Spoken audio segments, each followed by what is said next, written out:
Let us pray. God of all power and love, we thank you for giving us another day. Teach us to number our days that we may apply our hearts to wisdom. We ask your blessing upon those who serve the people in this chamber. Many issues remain that solutions continue to challenge. During this session, help each member to respond to the tasks they have laid out for them. As Barbadians, renew our faith, strengthen our hope, enlighten our understanding, and enlarge our charity to one another. Through Jesus Christ, our Lord. Amen. Say the Lord's Prayer. Our Father, who art in heaven, hallowed be thy name. Thy kingdom come. Thy will be done on earth as it is in heaven.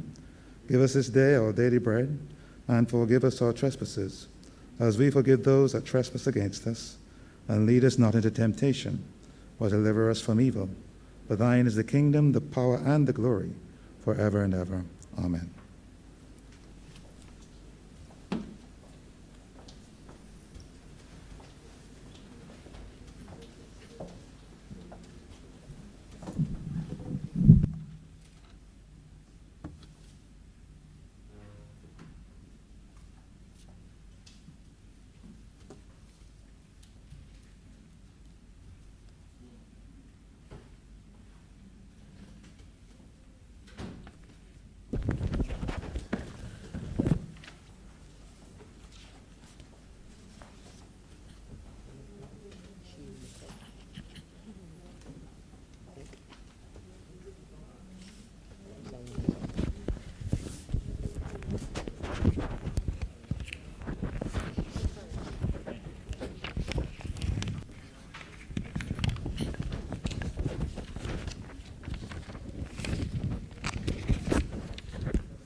This House is in session.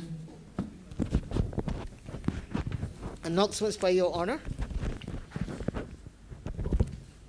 There are two messages from the Honourable the Senate.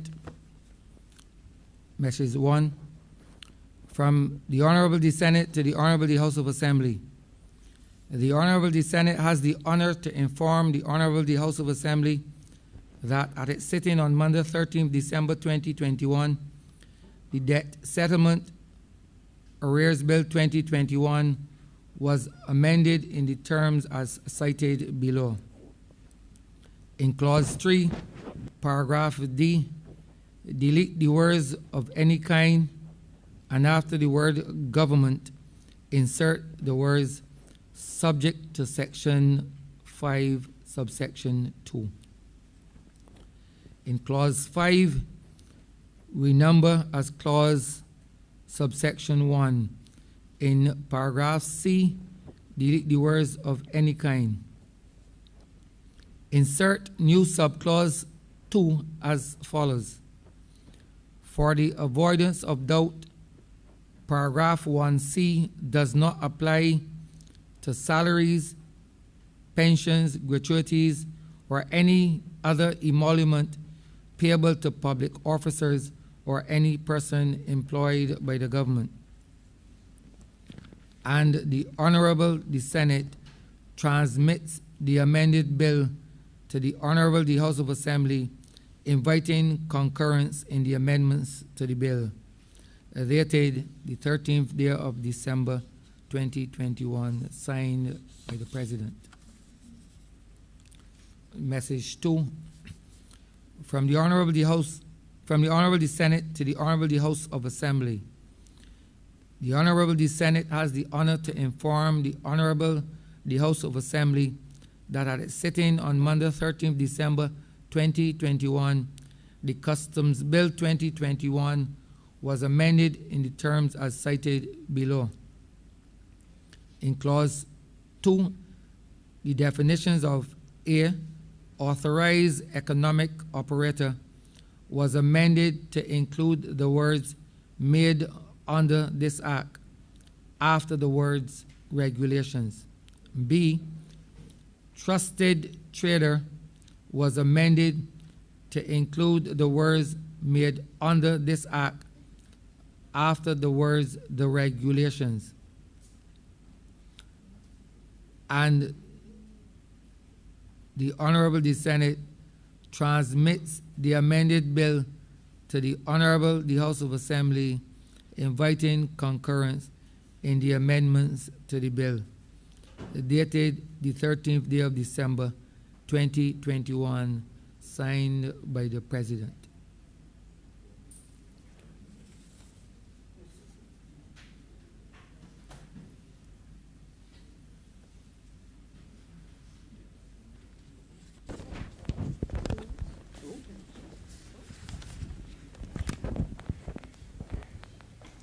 Messages from Her Excellency the President, petitions, papers, government notices.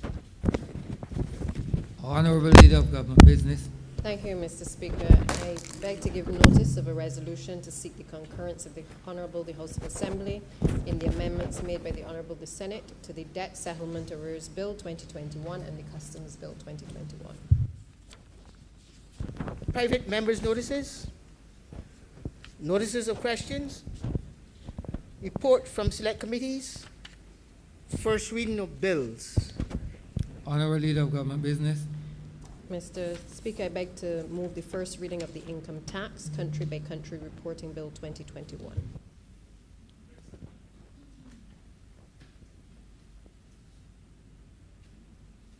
The question is that this bill be read a first time. All those honourable members in favour, please say aye. Those against, please say no. Me think the ayes have it. Statements by ministers. Congratulatory and/or obituary speeches. Personal explanations. Motions for leave of absence. Oral replies to questions. Notice of motions for adjournment of the House on matters of urgent public importance. Orders of the day. Suspension. Honourable Leader of Government Business. Mr. Speaker, I beg to move the suspension of Standing Orders 6, 16, 18, 20, 42, subsection 5, 43, and 44 for the remainder of today's sitting. Question is that the aforementioned standing orders be suspended for the remainder of the day's sitting. All those honourable members in favour, please say aye. Those against, please say no. Me think the ayes have it. The aforementioned standing orders are hereby suspended for the remainder of the day's sitting.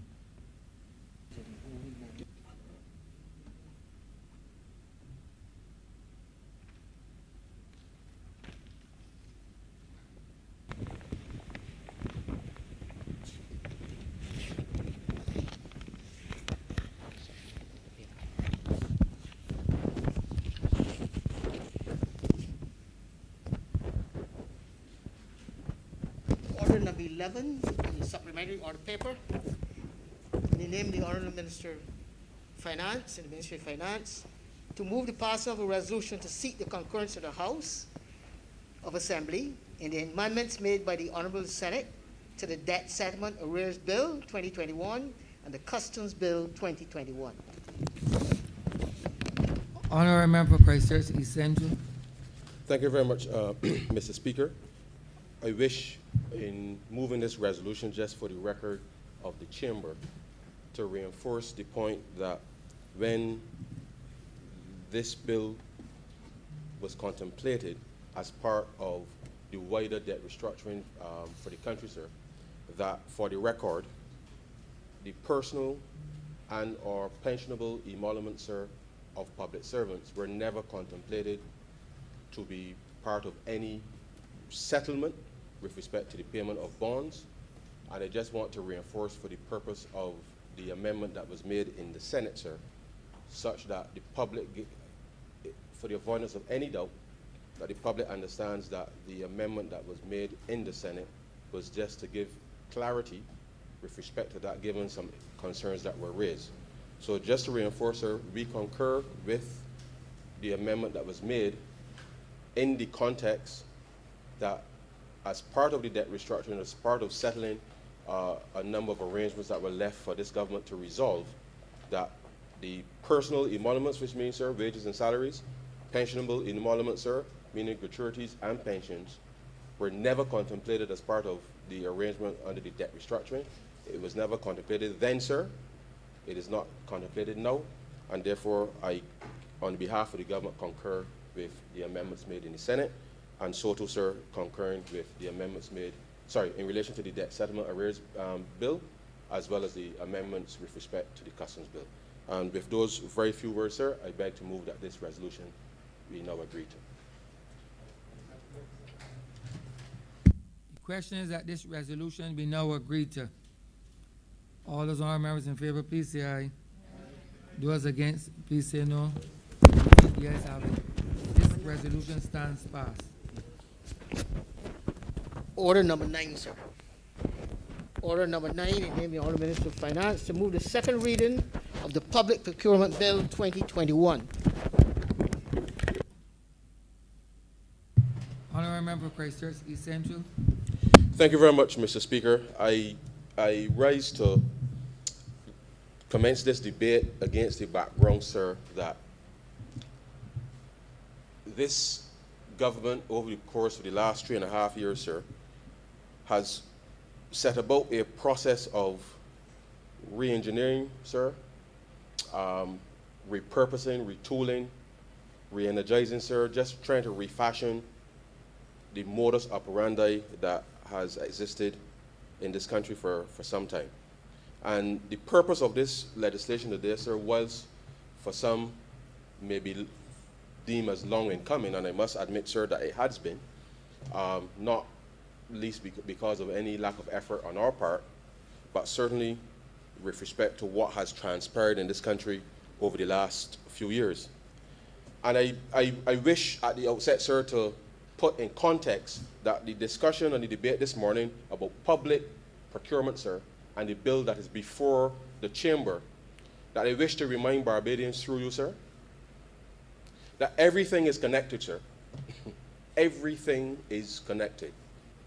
And the extent to which we have had over the last few days, sir, persons indicating that the government is paying people by IOU, sir, and that the Fair Credit Reporting Bill, sir, is trying to somehow disenfranchise people, sir, ignores the fact, sir, that over the course of the last 15 years for sure, a number of these very critical reforms were missing, which would have allowed a number of Barbadian individuals and companies, sir, to be able to execute their business better, and certainly with government. And I am encouraged to remind citizens, sir, that when we came to office, we were faced with a circumstance where there was $1.9 billion, sir, in arrears for the provision of goods and services, sir, to the government of Barbados that this administration, sir, has had to resolve. And the reason I'm reinforcing the point that everything is connected, sir, because coming out of the debt restructuring, sir, we established a framework through which those persons who supplied their goods and services to the last administration, sir, and were not paid, we established a framework that would allow them to be paid, sir. So when I hear outside of this place persons who are seeking to represent the last administration, because, sir, I've not heard or seen anything constructive that would suggest how they would resolve any of these matters that they have left facing this country, sir, such that the efforts that this government has been undertaking, sir, to resolve all of the matters that have faced this country and has put this country, sir, into some peril under the last administration, that we continue to work, sir, even in the most extraordinary set of circumstances as COVID, sir, has presented to us. And we continue, sir, to settle that $1.9 billion, sir, that was left for us to pay, even, sir, under this pandemic.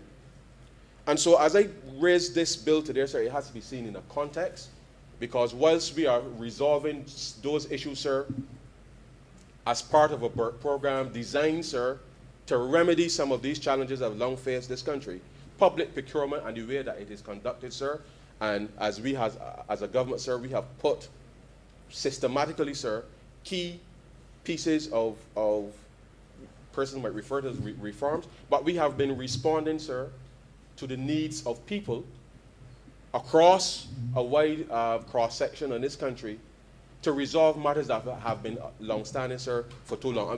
And we do so in the context that obviously in a legislative framework, sir, you have to provide the rules and that will underpin how business is conducted in the country. But we have been, sir, reforming and making things as easy as we could possibly make it, sir, for people to participate. And I believe, sir, that this public procurement bill, as I will seek to explain the benefits of it and how the average person, whether small, medium, or large, sir, will be able to participate if they so choose, sir, if they so choose, to allow us to be able to achieve, sir, the objectives of what we have set out as critical responses to some of the long-standing issues as it relates to the access, not just of public procurement, but certainly in relation to helping to build out a more sustainable economy. And so these noises that we keep hearing, sir, as if the government is operating in a vacuum, sir, I think is disingenuous, completely disingenuous. We have been fixing, sir, long-standing issues, and long-standing issues will not be resolved overnight because as we introduce new systems, new processes, new ways of doing things, sir, and opening up the space. And the purpose of this exercise this morning, sir, is to explain to people the government's intent clearly, sir, to open the space, sir, with respect to the conduct of public procurement and to allow people to be able to participate, sir, if they so choose. We have been quite clear, sir, and very deliberate in that in helping to enfranchise, sir, a number of small business people, persons who are now starting up, sir, and I will repeat it because it is worth repeating, sir, and it is something that I am proud of. We have been able to despite the fact that the pandemic has thrown a little spanner in the works, so to speak, the reforms are still valid, sir. The introduction of the trust loan program, sir, was designed specifically to assist small business persons to be able to build up their credit history, sir, such that when you are, whether you are interfacing with government, sir, or you're interfacing with the private sector, sir, that helps to boost your, for lack of a better term, sir, credit worthiness, such that in the assessment, sir, of whether someone can actually execute a specific project or not, that helps, sir. And the extent to which we are seeking to remove the hurdles that have confronted many people, sir, in this country from participating, I simply reinforce the point, sir, that unless we find a way to bring people in and not use social media, sir, to try to give misinformation to people, that all that will serve to do, sir, is to turn people away rather than engaging. And the engagement with the systems and the reforms that we have put in place, sir, I believe within my heart of hearts that if people are able to peel them back and recognize them for what they are worth, that we will be able, sir, to turn the corner, not just in the context of public procurement, but being able to turn the corner by being able to build stronger enterprises, sir, at all levels, and to allow for a much more competitive environment, not just for procurement, I believe, in the public sector, but certainly in the context of access to procurement across the landscape of this country. And so this bill this morning, sir, is to open up that space. And let me say up front, sir, up front, for the benefit of those who are listening or care to listen, sir,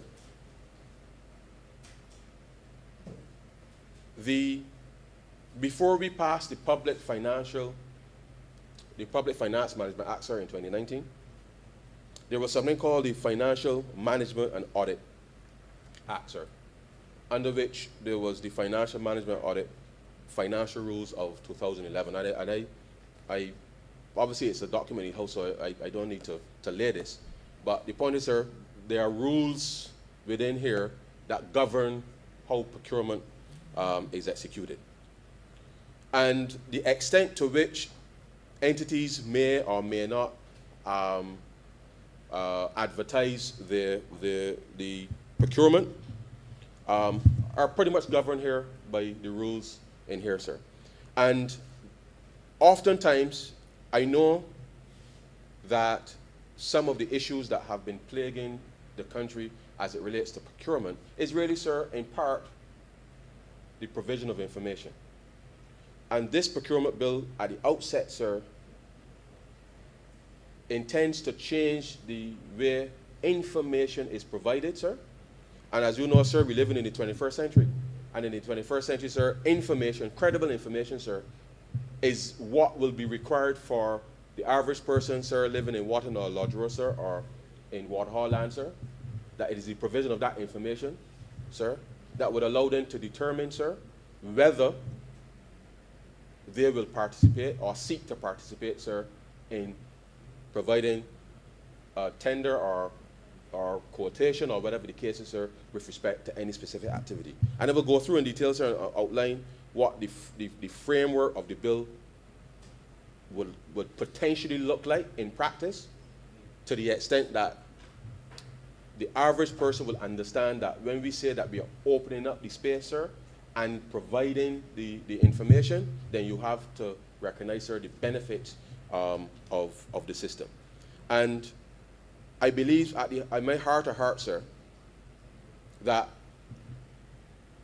despite what may or may not be said, sir, outside of this place, it is the intention of this government, sir, to transform the way that public procurement is done, such that the ordinary citizens, sir, wherever they are in this country, if they are desirous of engaging with government and government entities, sir, that if they are desirous of participating, then they would have the opportunity to assess for themselves whether they are capable of responding to the specific request, sir, making the necessary submission to the entity, sir, and allowing through a processor that is ordered, allow for the procuring entities as defined in the bill, to be able to do these selections. And let me just say and remind the chamber at the outset, because it is important for the chamber and through you, sir, and for the country to be reminded.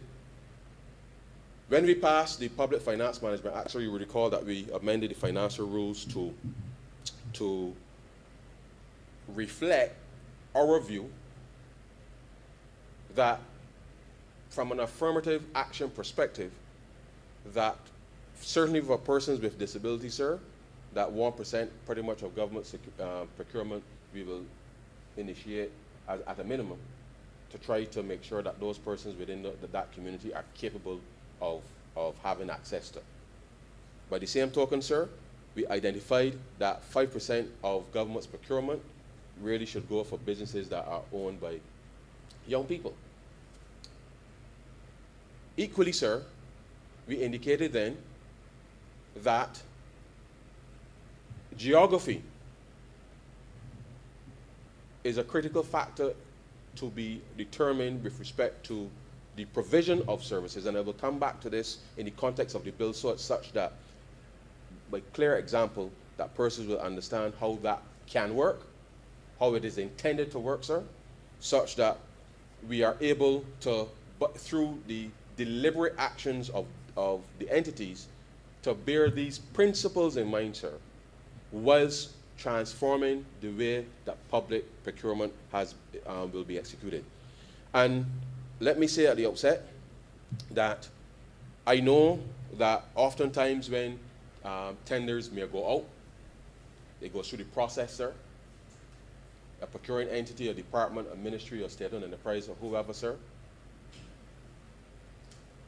will receive the bids from whoever. They go through the process. There is a tenders committee, sir, that evaluates, that receives, evaluates, and the process through which those bids are open. Representatives are already there to be able to do that and assess that, it goes through the process. And a successful supplier is selected.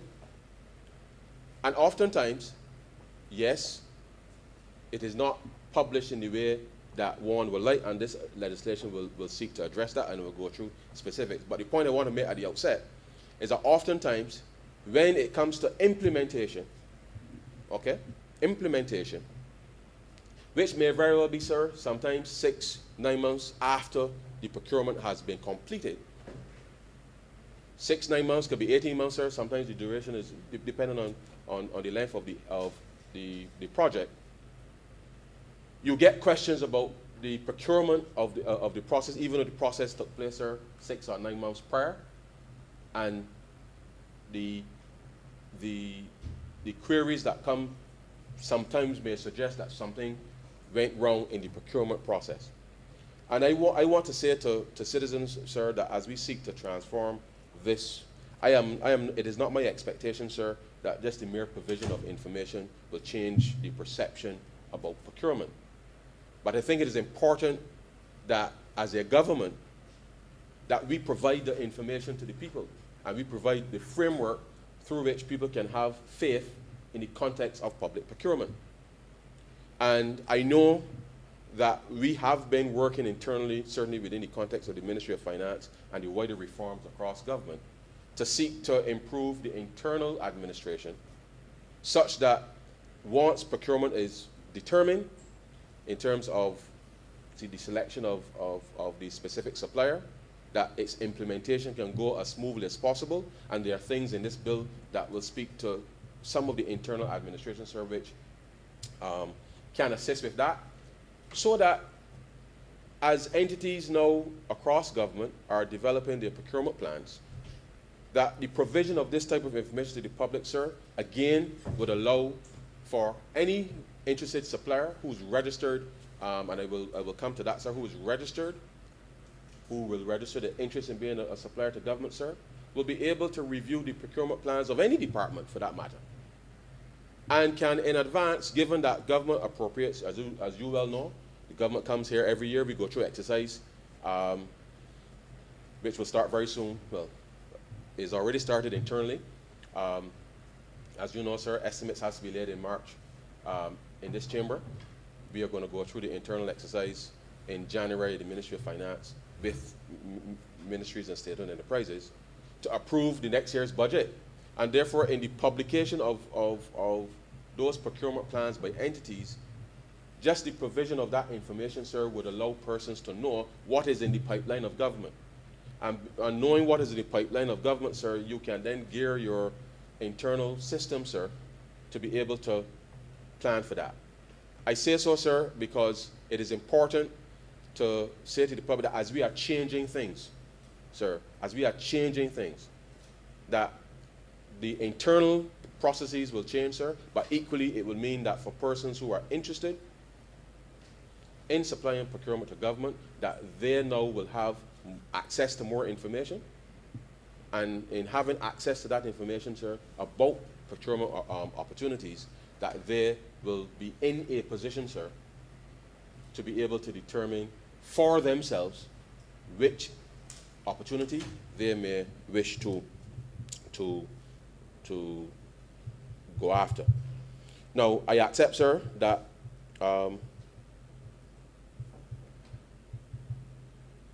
just give me, oh. Sorry.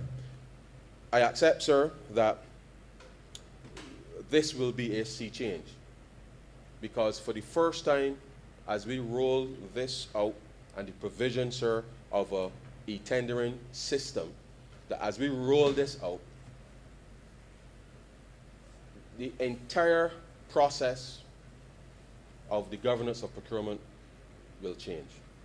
And there are some very specific things which I will get to, sir, that I will stress will be important, because whether you are a central government agency or ministry, or whether you are a state-owned enterprise or a commercial state-owned enterprise as defined under the Public Finance Management Act, sir, this bill this legislation will govern everybody, such that the process of procurement will be consistent, sir, across every entity that government has any interest in. And therefore, I whilst in the past, as it has been the case with respect to some entities could, well, most did, adopt the financial rules.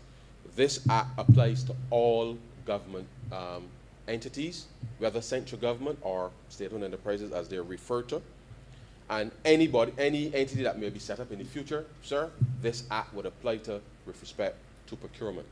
And therefore, there will be no discretion, if you like, sir, between the central government, between the state-owned enterprises as defined in the Public Finance Management Act when it comes to procurement. So, at the outset, this piece of legislation, once passed and enacted, sir, will apply to every state entity, no matter the corporate structure. What I wish to start and get into is that we are doing this, sir. We are doing this not just because of the need to do the internal reforms of public procurement, not just to improve transparency, sir, not just to improve accountability, but we are doing this because we are very clear, sir, and conscious that in order to bring more people into the process of public procurement, that the easier that we can make it for people to get access to the information, to be able to make the decisions with respect to whether they wish to submit a tender or not, and for procuring entities who, based on the specific activity, can utilize the register of suppliers as intended, sir, to be able to help change the circumstances with respect to small business people, medium-sized businesses, sir, large businesses for that matter, and to foster an environment where, sir, as I said earlier, that we not just receive more competitive bids, but I want to reinforce the point, sir, to the country, that once we do this, sir, as is already the case, once we do this, it opens up the space, sir, for any entity to be able to register as a supplier. I, sir, will be encouraging, which I'm sure all members in this chamber will be encouraging all of the persons that we encounter as we move around our constituencies, that if they are desirous of engaging with government, to be able to register and come into the system. Because at the end of the day, sir, I use the term register only in the context, sir, of being able to get free access to the information. Because whilst at the moment, sir, I know, as you know, sir, today is Tuesday, and as some people in this country do, some people buy a Sunday paper, sir, some people buy a Wednesday paper. But they might not buy the Tuesday paper that the ad appears in, sir, with respect to the procurement opportunity. And therefore, my reference to registering, sir, under the e-tendering system is to avoid any of that type of asymmetric information, for lack of a better term, sir, being present, because we want to remove, sir, any doubt, any prohibition in terms of the access of information. So once you register as a supplier under the new system, sir, and any department, any state-owned enterprise, sir, puts up an opportunity, then it naturally comes to your email address which you have supplied in the system, and you can see the opportunity, whether it's Sunday, whether it's Monday, whether it's Thursday, no matter what, sir. And you are then capable of determining whether you respond or not. And these are some of the, whether you think about it, that's how some people in this country, sir, based on what we do culturally. The information isn't always published, and even if it is published in the Sunday Sun, sir, you might not really see it. And therefore, this proposed new system will actively give the notifications to persons who have been registered for specific activities, if you like, such that there's an active prompt to you, the interested supplier, such that we are changing, sir, the way that procurement is done. And this is particularly important because sometimes, sir, you might see the ad in the paper, and as often the case, as you know, sir, there's normally a 3 or 4 week period with respect to procurement. You might see the ad in the paper, and it might be a week to go before the deadline. And you're scrambling now, sir, trying to prepare the thing only because you happen to have caught it Sunday, but the deadline is Friday. So you know got to scramble up, sir, and do all of this production of proposal and all these types of things, sir. So what we are seeking to do, sir, is to transform that. And it is not that entities wouldn't still put it in the paper, because they can still certainly put it in the paper, because at the end of the day, some persons may or may not be a registered supplier at the time, and having seen something in the paper, they can then register and get on. But the sea change, sir, is once you are a registered supplier under the system, and most persons already are vendors within the context of the system right now, in terms of the finance system. They are vendors at the Treasury, which once you are already supplying goods and services to any government department, you are a vendor at the Treasury. But the difference is, sir, is that once an entity, as proposed, publishes a procurement opportunity, you, sir, will get the notification immediately upon posting.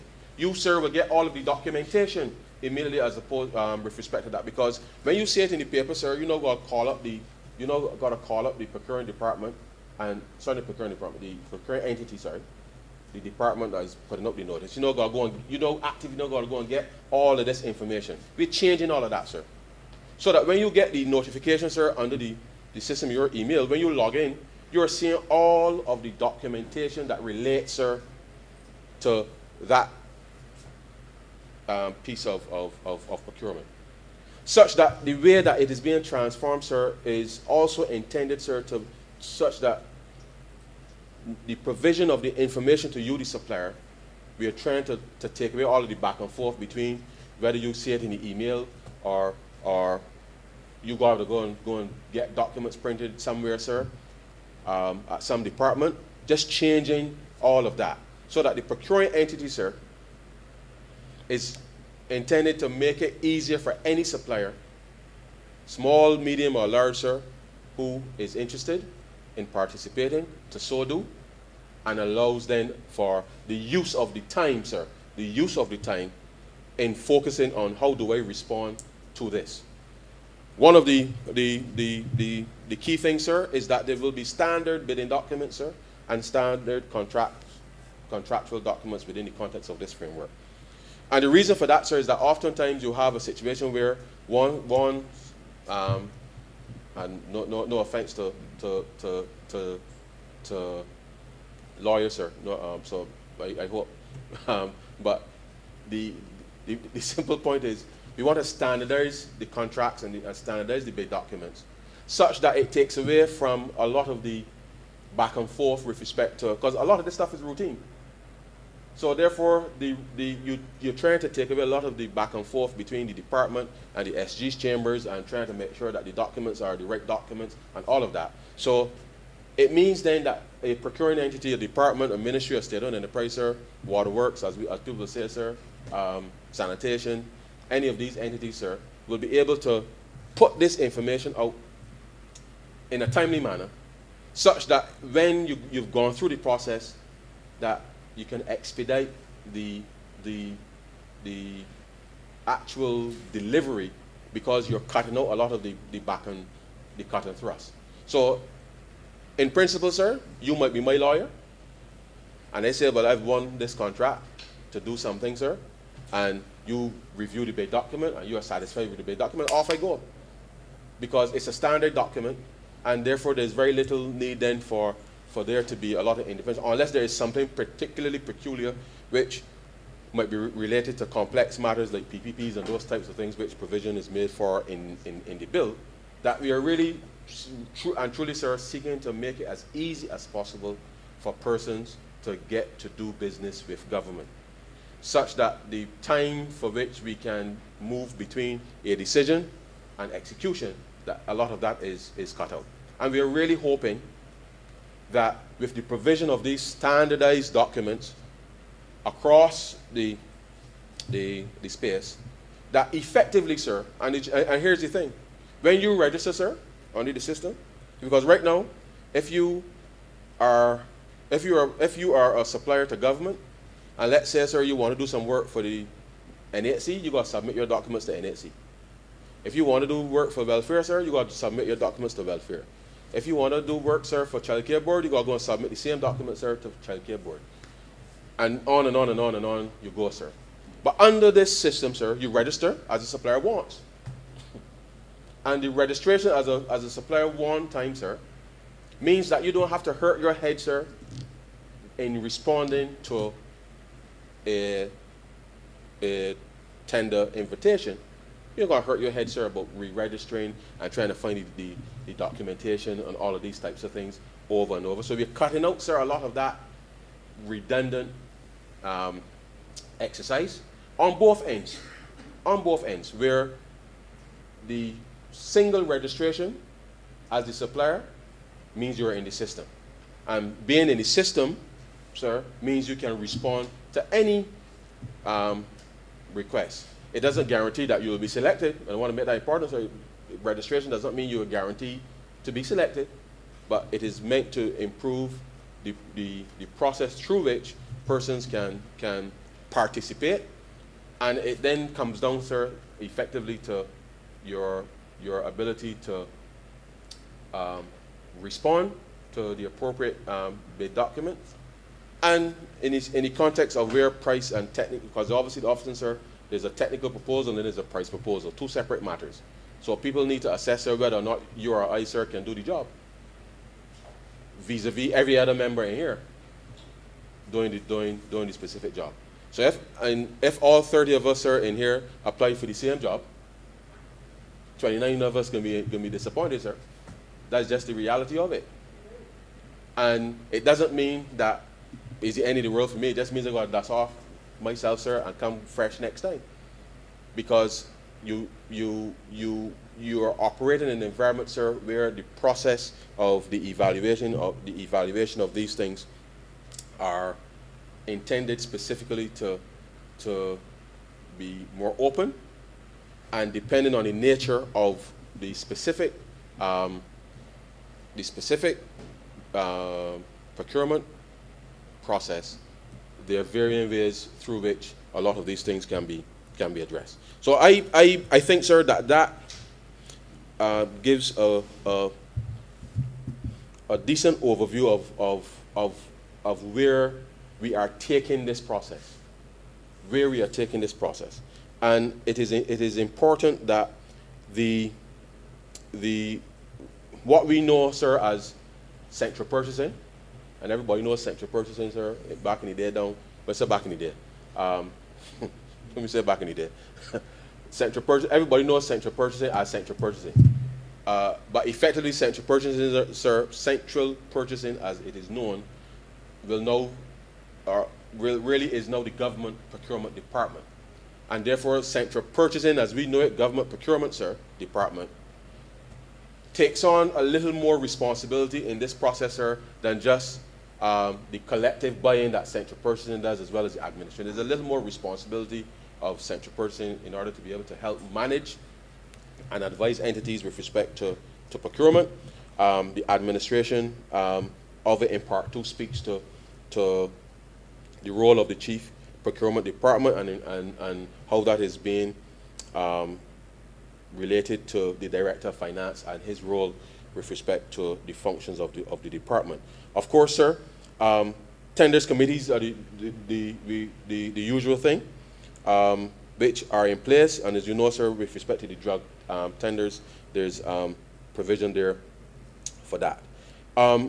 For the first time, sir, there will be the establishment of a public procurement tribunal.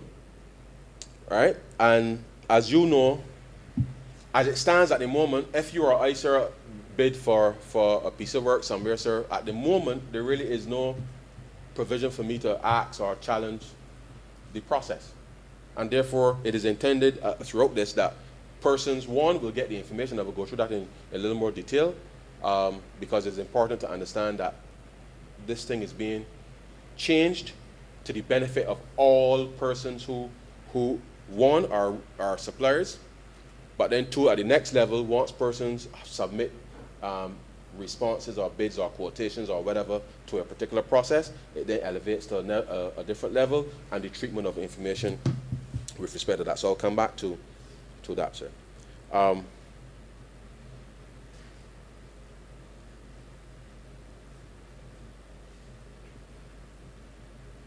Right, so the planning and initiation of procurement, sir, part 3, is important, and as I said, the purpose of this effectively, sir, is to ensure that government can execute its procurement properly and in a very focused way. Because oftentimes, as you may know, sir, and certainly in the last 18 months, there's been such a disruption in the way that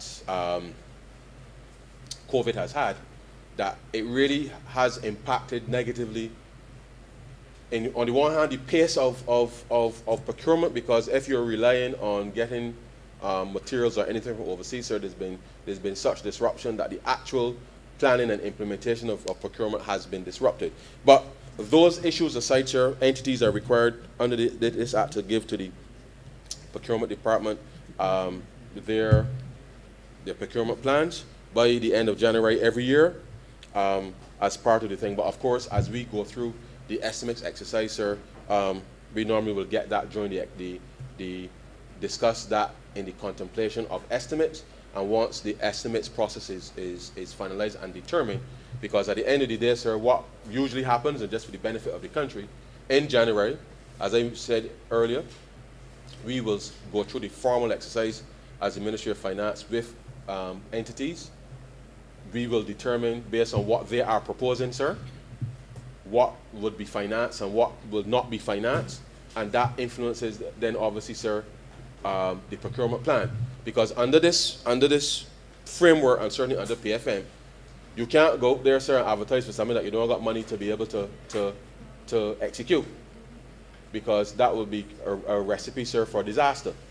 And the extent to which the planning of procurement is critical depends on the decisions that certainly the Ministry of Finance gives with respect to the signals to the departments, and therefore at the end of that process, as we go through with each ministry, sir, and the agencies under there, the procurement plans then are required to be submitted to the department, such that these are some of the things, sir, that will be published, and therefore allow for entities to be able to, so entities, by meaning prospective suppliers, to be able to participate if they so desire. Clause 14, which is what we all know, central purchasing / government procurement to do, is procurement of common items. That has been the core function of the government procurement department, sir, for some time, known as central purchasing. They purchase, for example, sir, all of the toilet paper for central government, and they distribute it. All of the soap supplies and the common things that all ministries and departments normally would need, they normally take care of that, and that does not change in the context of this exercise. But what I want to get to quickly, sir, is part 4, which is the method of procurement, because it is instructive, sir, that as I indicated earlier, and I will try to give clarity by way of example, but just for the benefit of not just members but the public, none of the examples that I give clearly are exhaustive, and therefore it is intended to be understood in the context of which that is a wider context, but that the method of procurement will inform, sir, what not just the openness and the transparency, but will give credence and credibility to the intent with respect to government, and which means that in the execution of a procuring entity, whether central government or state-owned enterprise, sir, that persons will have the flexibility to determine, I say flexibility, the flexibility to determine which procurement method it is how it is applied, sir, that I believe will be critically important. So section 16 and onward, sir, and I'll go through just a few, just to give by way of example. Says a procuring entity shall, subject to subsection 2, conduct procurement by means of open tendering, where the estimated value is in excess of 300,000. Okay, and for the combination of goods and services, 500,000 for the procurement of works, or a combination of those things. And that is there just to make sure, because of the size of it, that you're able to open up within the context of the procurement process. As it stands at the moment, entities are required to do that above 200,000. It is 300,000 here in this specific legislation.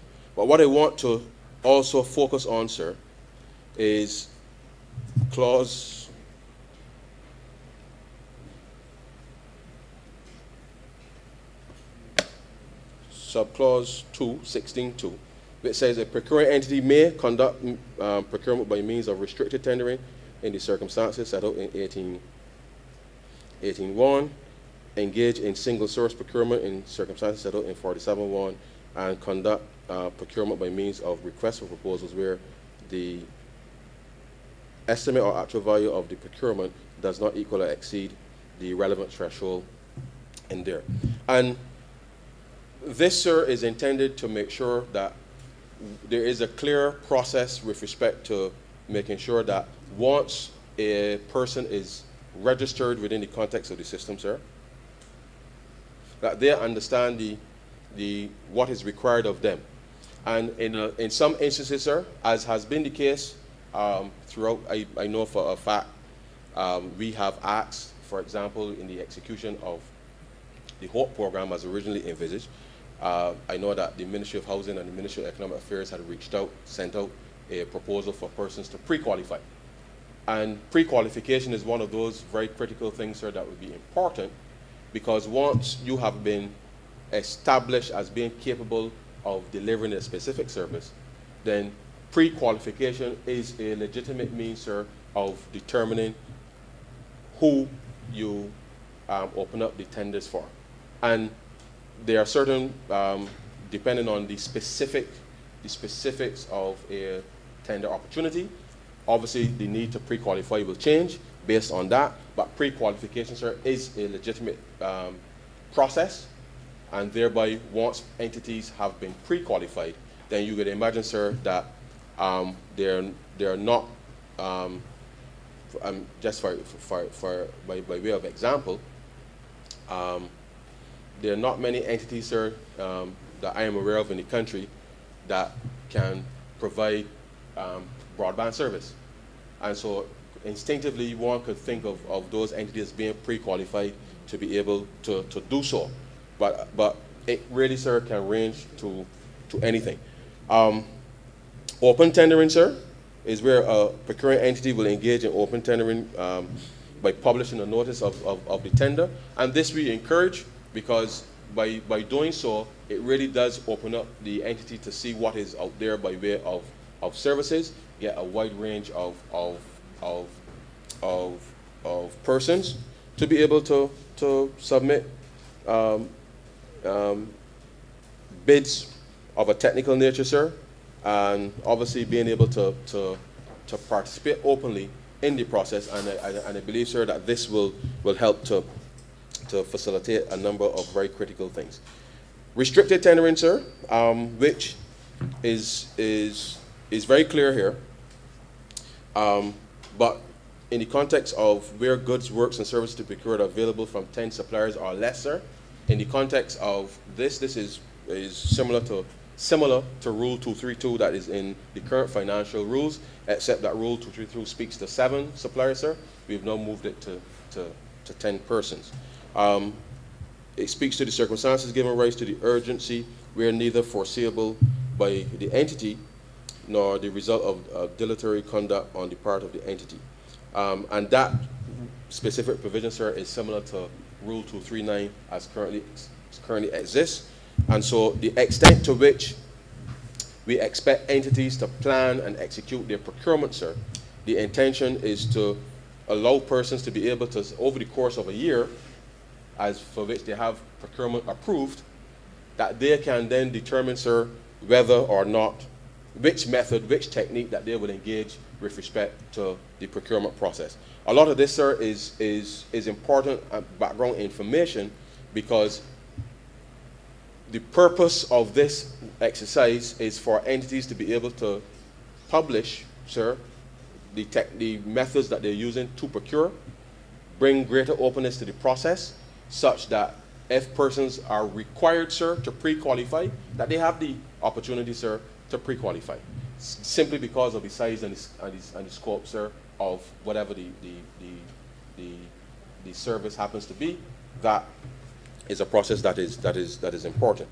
But what I want to reinforce, sir, is, in principle, we have determined, sir, that, and this is where procuring entities, sir, now have to be able to apply the provisions here in the context, sir, of helping us to be able to bring more people into the process. So if, for example, sir, and I use this example very crudely to explain what I mean. So in Wharton, sir, for example, there's just one pavilion by the National Sports Council. I can't tell you how many painters they may have in the Wharton area specifically.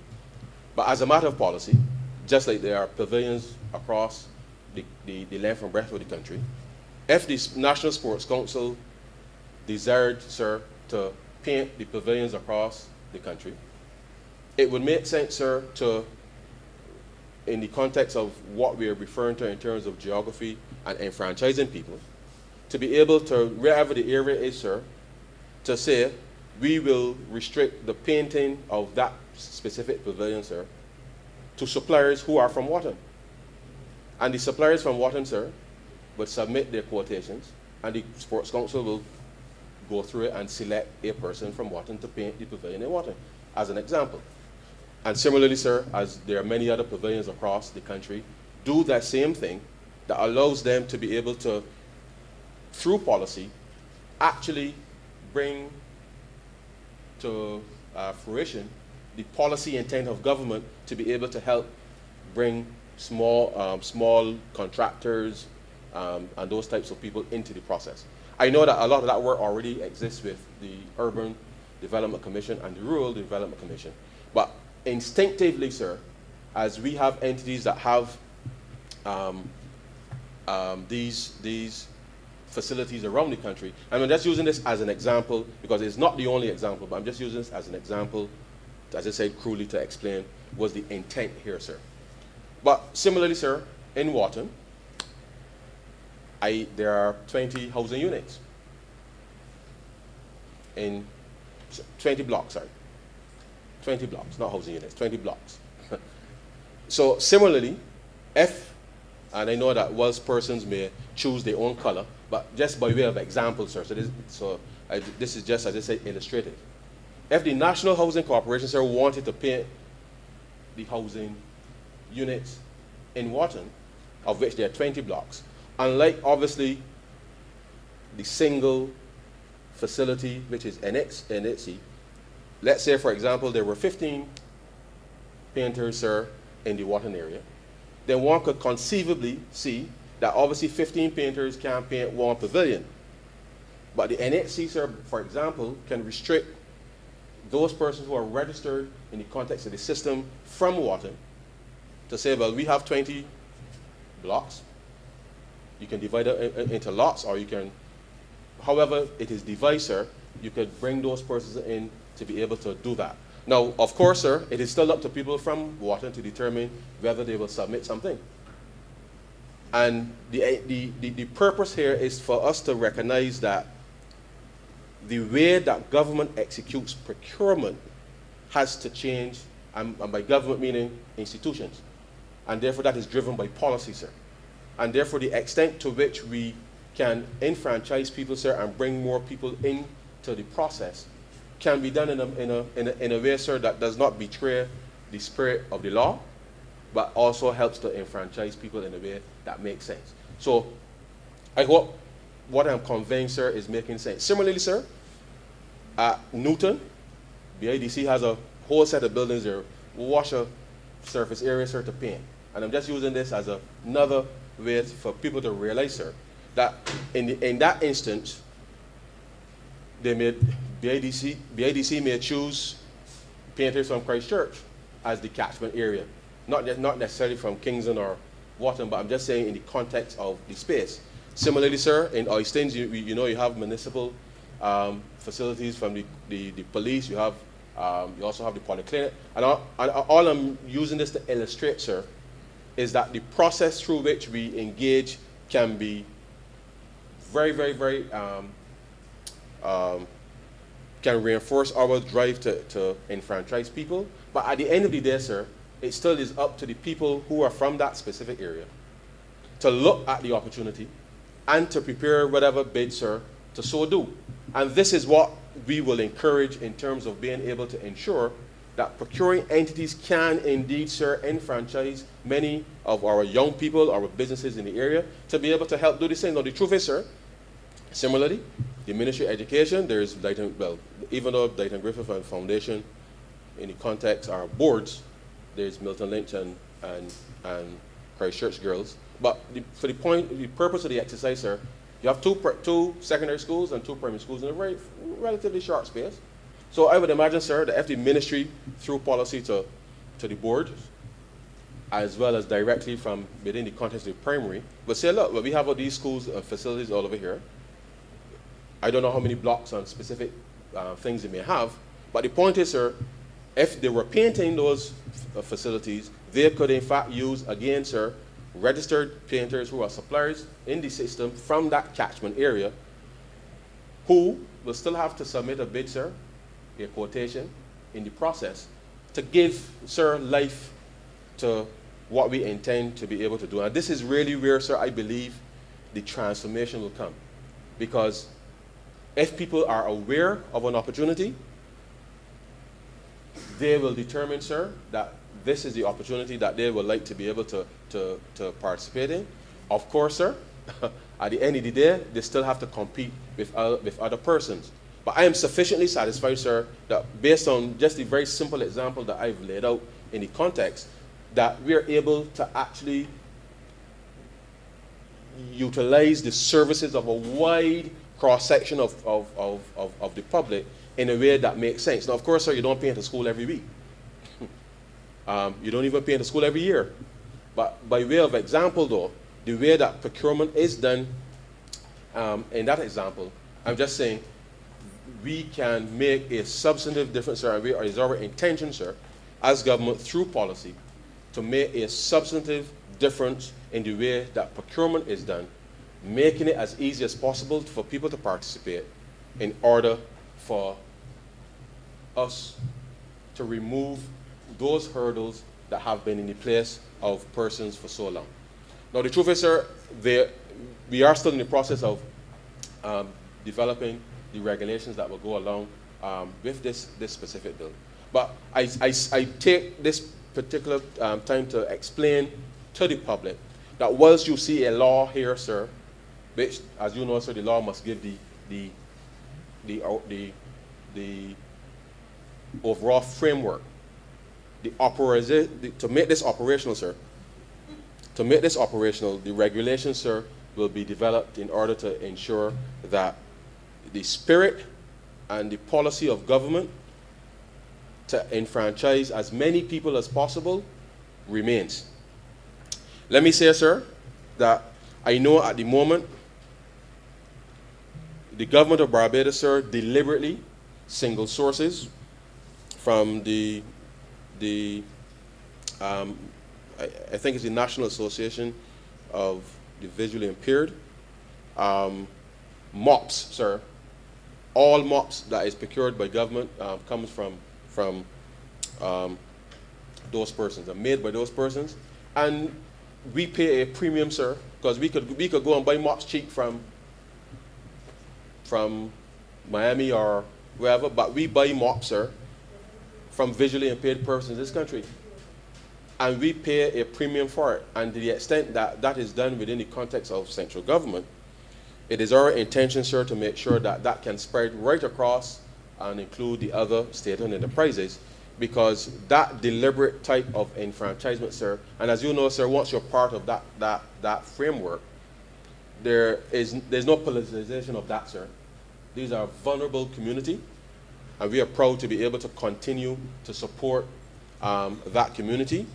And we want to also include more persons with disabilities in the process. And we are actively seeing how we can bring more persons with disabilities within the context of public procurement in order to give them a fair chance, sir, like a fairer chance, and a more deliberate chance, in order to be able to be sufficiently independent, sir, to support themselves. And I think that is a worthy cause. I know that the member for St. Thomas has been working with those persons within the disabled community. Certainly COVID has not been kind to any of us, and certain persons who are most vulnerable obviously will deserve more of an opportunity to get ahead. And I know that I don't think there is any right-thinking Barbadian that will seek to criticize the government for making sure that we can expand opportunities, sir, for persons who are truly vulnerable in this society. And it certainly will be our intention, sir, going forward, to be able to provide opportunities for those persons. I know that there's already support and of a technical nature that is ongoing, and I hope to be able, with the Honourable Member for St. Thomas, to be able to outline those concrete areas where this will happen. But I give the commitment to the Chamber that we will, on the other hand, sir, provide the resources for whatever training. I know that the ministry has been seeking certainly assistance in kind to help train more persons with disabilities. And the government, sir, stands ready to be able to work alongside the members of the disabled community to be able to bring more opportunities to those persons. But it is a deliberate focus on ensuring that we can empower people. And the work is not yet done. We are continuing to focus on it and to change the lives of all Barbadians. But I reiterate that obviously persons with disabilities are truly vulnerable in this society, and the government will do what it can, sir, to be able to uplift them and their families in a way that is worthy of our attention. It is also instructive, sir, that throughout this process,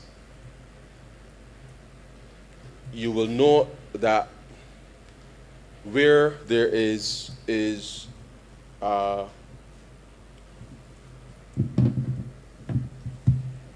and I just pivot again, sir, back to the painting of the housing area, sir, just as an example. So let's say, for example, sir, there might be 25 painters in Wharton, 20 blocks, sir. The NSC decides that it will cut it up in lots, which may be a block a piece.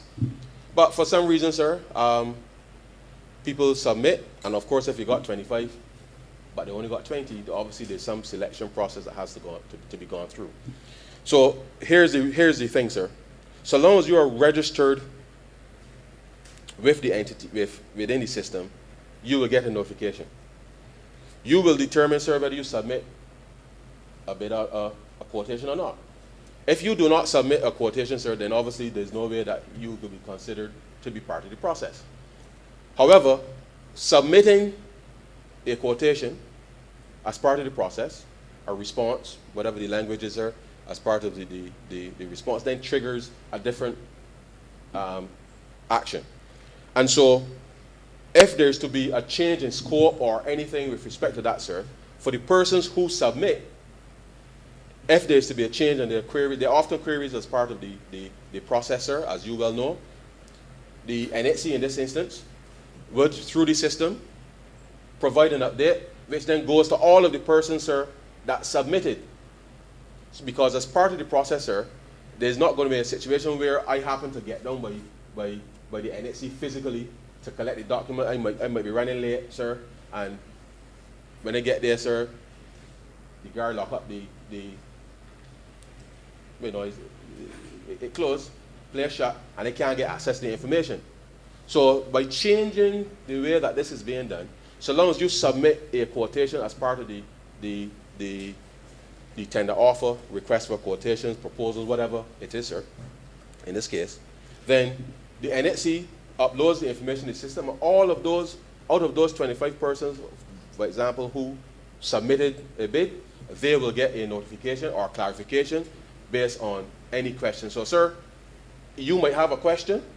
You pose the question to the NHC.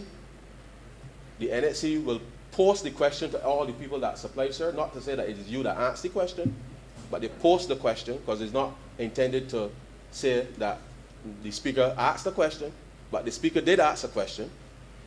The question is posed on the what you call the public board, which goes to everybody that responded, because we have expressed interest. It goes to everybody that responded, and the answer to the question goes to everybody at the same time. So that at every step of the way, sir, people are kept informed of whether there are any changes, whether there are any queries, such that the information is made easily available, and therefore we are all kept in the loop.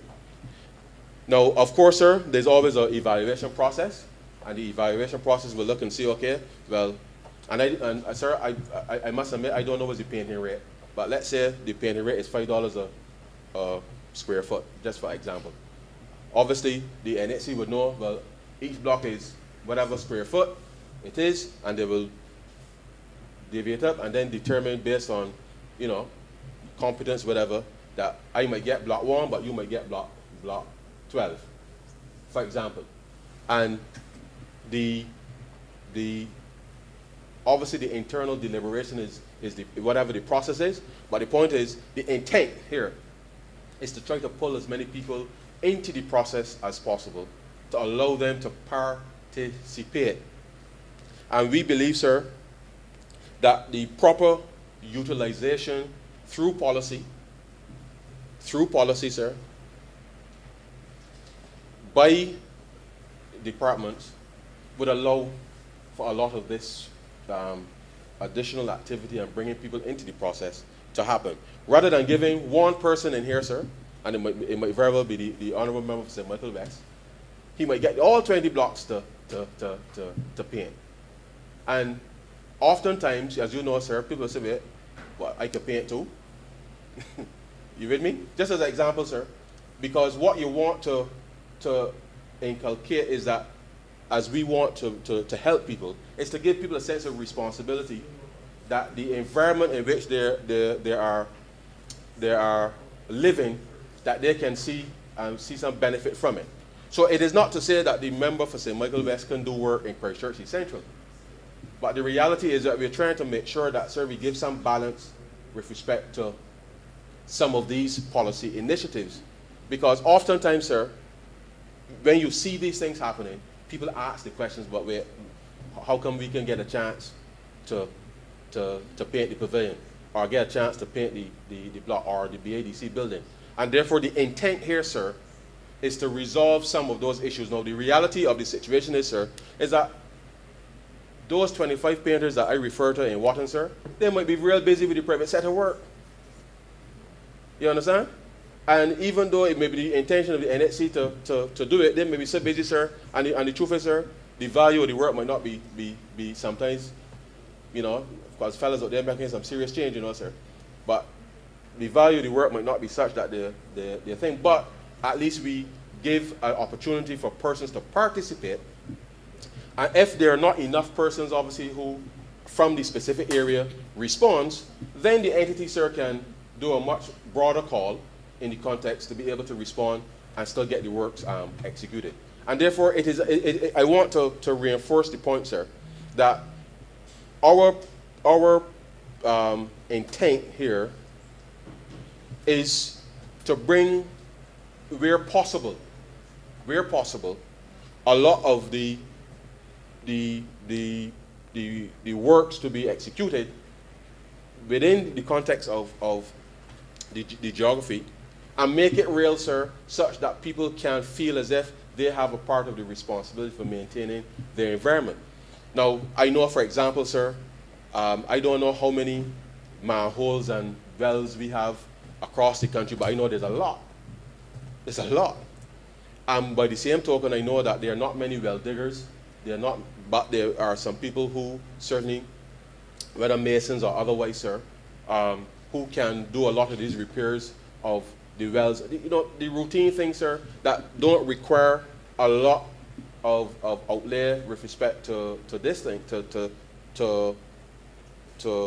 the supplier, but the mechanism through which we can bring people into the space by area is one thing that I believe, sir, that the application of these types of principles would allow MTW, sir, and certainly the Drainage Department to be able to achieve a whole lot more faster if we're able to streamline the procurement process and hold the very people accountable for executing the work. Because, sir, you know, if you go and do bad work in Waterhall land, sir, you know that people are going to hold on you, and well, they're going to hold you accountable. Let me put it that way, sir, because people will feel a sense of responsibility in that if there are and I'm sure that there are, sir, many masons within that area. The reality is that whether the manhole covers, sir, and these types of things, and the truth is, the depots are responsible for dealing with a lot of these things. The reality is that I don't necessarily want to use the word outsource, but in order to get these works done and to the satisfaction of the communities, I believe, sir, that there's an opportunity for us to be able to apply these principles such that the lives of people can change, and then you leave, perhaps, sir, the more structural, the bigger works, obviously, to the depots and stuff to so do, and you're able to bring people into the process. But the only way that we can successfully do that, sir, is, I believe, is to get people into the process. Getting people into the process and through a deliberate policy intervention, sir, make it happen. And I ask all Barbadians, sir, that as we roll out, not just the legislation and not just the software and all of that, sir, but the intent of this government, as we have set about from the very, very, very beginning, sir. And you will recall, sir, I started this debate by making reference to the fact that we are still paying off the $1.9 billion in arrears for things that were not paid. And I know that for a lot of persons, sir, engaging with government is not always an easy process. And if one provided goods and services under the last administration, sir, I know that the experience with government certainly would not have been a good one, regrettably, because they certainly did not care whether or not persons were able to support themselves or their families. And they treated people certainly, sir, as if, well, less than human. I will leave it there. Less than human. That we have been trying to make sure, sir, through our systems, and I keep making the point, sir, part of there's a perception out there, sir, that the government trying to push technology so they could spy on you and do all these things, sir. And the truth is, sir, nothing is further from the truth. Because what I described to you, sir, is that when somebody turns up and the guard shut the door, sir, and you can't get the information because you got to come back Monday, sir, that's time. That's time, sir. And therefore, as we roll these things out, I ask Barbadians to think critically about how they engage with government, because often, the truth is, sir, sometimes you may submit, I may submit I say this proverbial, of course, sir, an invoice to a government department. And certainly it has happened, and I use COVID as an example only from the perspective that just last week, sir, and obviously we had to put in some contingencies, but just last week, some members of the Treasury tested positive for COVID. And of course, sir, that caused immediate, in terms of disruption in the flow. So obviously, immediately contingency had to be put in place to make sure that things can still function. But I say that to say, sir, that sometimes, in the wider context, as we are dealing with paper, you submit an invoice, sir, probably in somebody's email, or you physically got there and barely give it, and you give it to the guard. The guard's supposed to give it to whoever based on what's going on now with COVID. And regrettably, sir, the officer might be working from home. And if the officer working from home, sir, but you physically take the invoice to the department, and the officer who's responsible, sir, is working from home, then unless there is a system in place to get that invoice to the officer working from home to execute, then you got a problem. So what we are suggesting, sir, is we have to remove, sir, as much as possible, those touch points as part of the process so that we can get people paid. Because for strange things happen, sir. The invoice, sir, ends up in my, I put it in the desk because it's 4:30 on a Friday evening. I put it in the desk, sir. And they put it in the desk. And when they come back Monday morning, sir, or, I come back Monday morning, I forgot that the invoice in the desk there, because they come and I go in a meeting, and we doing, sir. And then something else comes, sir, and they put it in the desk. And this is only I'm not saying this happens regularly, but it can happen, sir. And 2 or 3 weeks could pass, sir. I gone on vacation, or I gone for sick leave, sir, and the invoice, sir, still in the desk. And therefore, we are working to, as we re-engineer not just the procurement process, but equally, sir, the internal processes with respect to the execution of the procurement, that when persons submit the invoices to the person that they're required to submit it to electronically, sir, and I can't stress that, electronically. Because by submitting it electronically, sir, it allows for an alert to be captured rather than me having to remember that the guard come and put it and give me it here. Whoever the supervisor in the office will know, okay, there are 10 invoices that are outstanding for this particular project. What is going on? And therefore, action can be taken such that people can be paid. So I know that for much of the public, sir, there is still some anxiety with respect to getting paid. We have made, I believe, sir, good progress, because for the most part, sir, we have been paying our invoices, even though under the BERT program, sir, 60 days is the limit. We have been working to make sure that we pay all invoices within 30 days. And whilst there may be 1 or 2 instances where that has not happened, I believe that it is testament to the fact that we have been requesting of all government departments, because just bear in mind, sir, that if your invoice is sitting in the desk, not keyed into the system, the Treasury really can't pay you. And we are working, and here's the other part too, sir. Here's the other part of that equation. I submit the invoice, so the guard get the invoice to me, sir, and it might actually stay a little late to make sure the invoice get put in the system. But I go on a vacation Monday, sir, and the check come back and comes to my desk, and I go on a 6 weeks vacation. As you know, some public servants get 6 week vacation. The check is in my desk, but who I did not sufficiently brief the member for St. Peter, who looking after my portfolio once I gone on vacation, And the check, sir, sitting in the desk, waiting for somebody to call you, sir, to come and collect the check. And I say to all interested suppliers, and as we have been working to reduce this check issue, sir, we want and have been working with all of the the various vendors, suppliers, sir, to get their bank account information or credit union account, sir, or whichever institution that they are having that they have a financial relationship with, in order for us to be able to pay. Because rather than have a physical check printed at the treasury, that money's that process could easily go straight to your bank account. And we have been working with persons to get this done, because it don't make sense, sir, that you gotta leave, for example, and I'll use this example, NXC is in Blenheim, all the way across by the IV.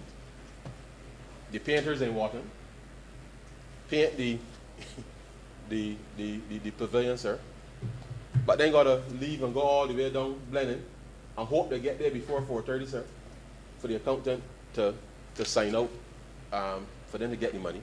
When on submission of their bank account information, they submit the invoice and they're paid. So that we cut out, sir, a lot of the frustration that people have experienced in the context of the system. And we are quite clear, sir, that these are some of the things that have humbugged people for too long. But I encourage all Barbadians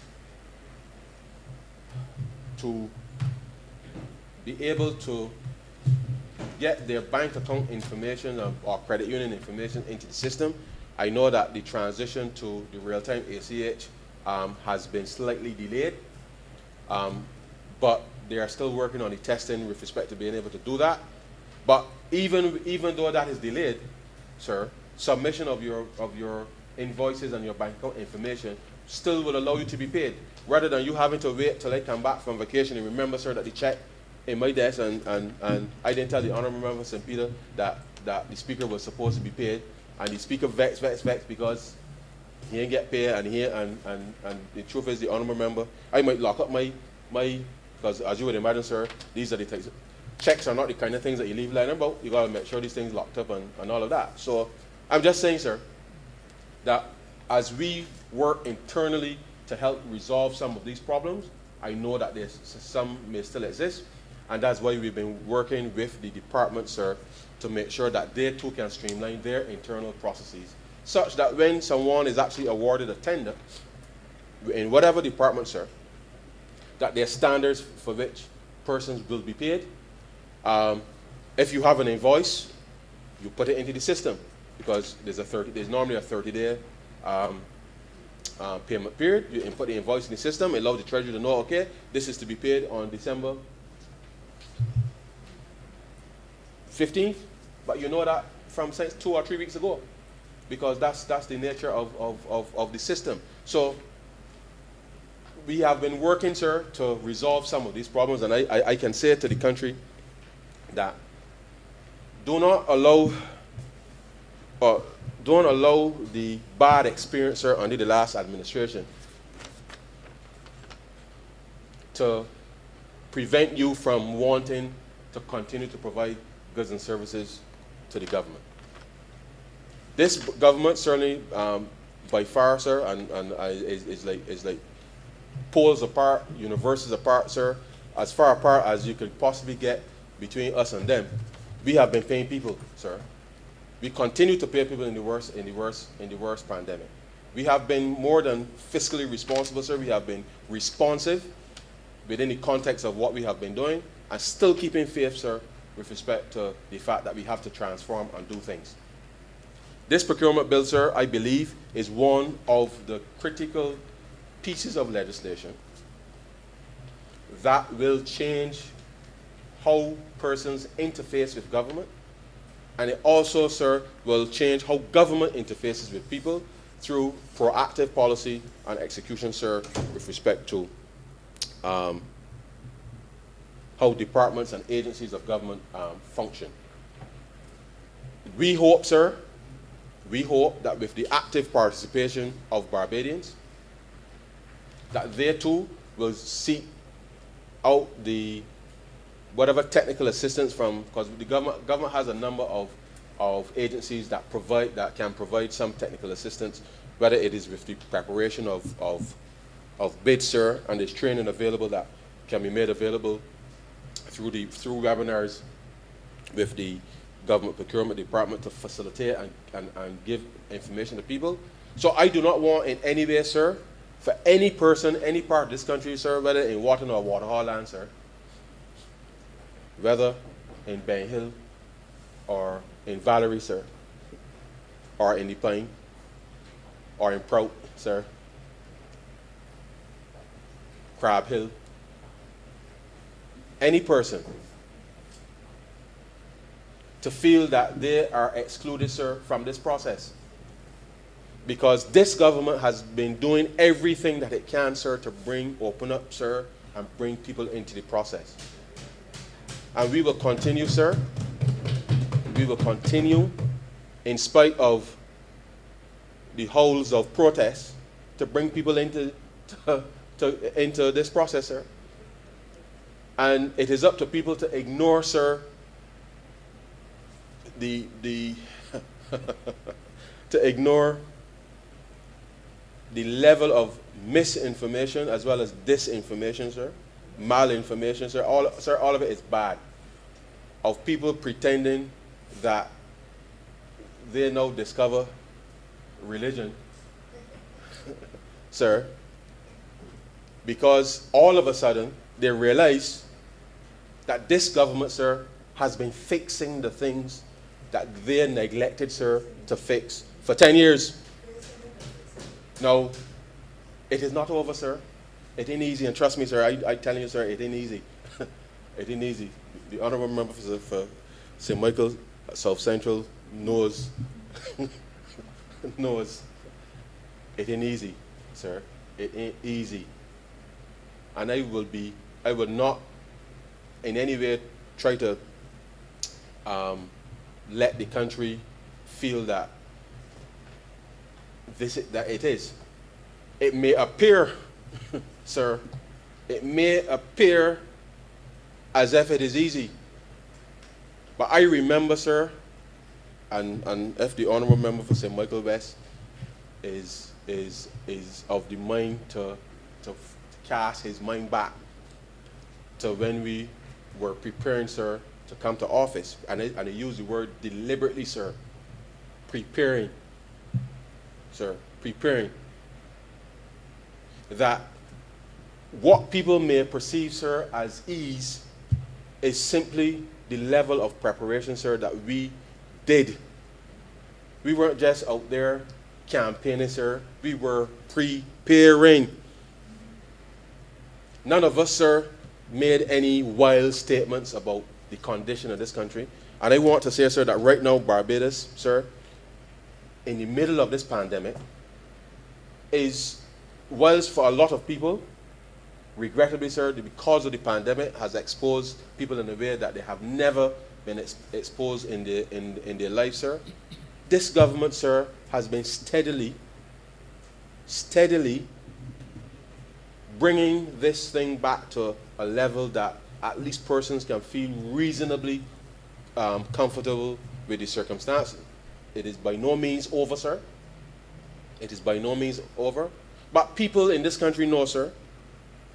They know within their hearts, sir, deep in their bones, they know, sir, that the condition that the last administration left this country in, and let me remind the public through you, sir, that they never experienced $600 million loss in revenue.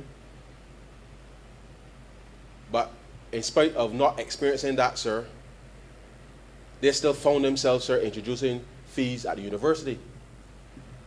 So Lord knows, rather than us providing tablets, and I know the Honourable Member for St. Michael South East has been working to try to make sure that we can provide a decent online learning experience in the most extraordinary time for this country, sir. I shudder to think, sir, that faced with this same situation, rather than giving tablets to people so that they could continue the learning, sir, Lord knows where else they would have gone, sir, with respect to education. Because the difference, sir, between this government, and I want to stress it, sir, to the country through you, the difference between this government and the policy choices that we have made, sir, the difference, sir, has been to the benefit of ordinary Barbadians. Ordinary Barbadians, sir. And when people say, that we borrowing and we doing this and the next and the third, sir, the reality is, sir, they were not paying people. At any time, sir, you don't pay people, nobody's going to lend you money. Nobody, sir. Nobody. That is their track record, is not ours. And this government, sir, knows that the work is not done. We have not rested on any of the laurels that we have in terms to achieve, sir, to get us to the point that we've gotten to. The work continues. And I believe in my heart, sir, that with Barbadians being cognizant and aware of many of the things that we have introduced to help, sir, to help. Despite losing $600 million in revenue, sir, we never asked somebody to pay tuition fees, sir, at the university. We ain't asked somebody to pay for secondary education, sir. We ain't asked somebody to pay for primary education, sir. And we lost $600 million in revenue, sir. We ain't asked a boy in this country, sir, to pay to go to the polyclinic, sir. It is a difference, sir. It is a difference in policy that is designed to ensure that we can maintain the social fabric of this country. And the reality is, sir, that in as much as we have had to and it's interesting that with all the talk out there about government by IOU, sir, you know, and again, this is the context of public procurement, sir. Sir, we are still paying for diesel. We are still paying for diesel, sir, that the transport board, the few transport board buses that they had running, sir, when they were in office. We are still paying, sir, for the diesel that the few transport board buses that they had running, sir, in this country, as well as the diesel, sir, for the few sanitation trucks that they had running, sir. We still paying for that, sir. We still paying for it. We still paying for it, sir. So that's why it says, sir, that when this thing about public procurement, and the truth is, sir, they're lucky, you know, sir. They're lucky. Because I will share this with the chamber and with the country, sir. When we came to office, sir, almost every day we get a call from either Saul or Ruby, sir. Because they want to know when they're going to get paid for the fuel that the government, and this was the fire service, not is the fault of the fire service, is not the fault even of the transport board or SSA. The reality is the last government, sir, was just simply irresponsible. Irresponsible. But people wanted to know when they will be paid. And the truth is, sir, I saw in the paper recently that the Saul Group, but actually the Saul Group was already sold, I think, in either late 2018 or 19, sir. And the truth is, this country, and I know it may sound strange to ordinary people, because ordinary people still got to catch the bus, sir. And as much as we had to keep food in our fridge, sir, for 3 and 4 weeks on end waiting for the garbage truck to come, the fact that Saul, sir, was owned by a Barbadian, then, sir, is what allowed transport board buses, the few that they had, and the sanitation trucks, the few that they had that was working, sir, to be able to come and collect the garbage every 3 or 4 weeks, sir. And they did that without paying those people. I'm serious, sir. We are still paying for that now. And I raised it because obviously given that we have concurred with what the Senate sent back this morning, sir, in the context of the Series F bonds that were issued, sir, I just want to remind Barbadians that of that $1.9 billion that we were owed, sir, not that we were owed, that the government owed people, that's roughly 45 million or so every month, sir. Out of whatever revenue we got, we had to give people, pay back people, sir. $45 million every month. Are we still doing it? That will come to an end in September next year, sir. Of that 49, sir, just about 6 million was for public servants, national insurance contributions that weren't paid either, you know, sir. And as I said, just about $1 million every month to pay for fuel, diesel, sir. You can't scoff at that, sir, but in the context of public procurement, and as I articulated, sir, you cannot have a situation where the government is taking liberties on people. It ain't right, sir. And that is why we set up that framework, sir, to solve these issues. We have been, and in spite of all of that, we just told you, sir, we ain't just paying back for those things, but we have been keeping current with all the other things that we have been consuming in government. Because that is what fiscal discipline looks like, sir. That's what government is supposed to do. But it ain't easy because we made a commitment that we was going to pay back that $1.9 billion. And when the Minister of Housing gave us a paper, sir, in January 2020, telling us that there was 312 odd million for land acquisition, sir. And the truth is, sir, it was a headache. I ain't gonna tell a lie, it was a headache because we already had things programmed in and then after they did all their reconciliation, 312 million, we said, boy, it would have been a bit tight, sir, but if you can cast your mind back, sir, to 2020, January 2020, that is, things were actually in a completely different space to where it is now.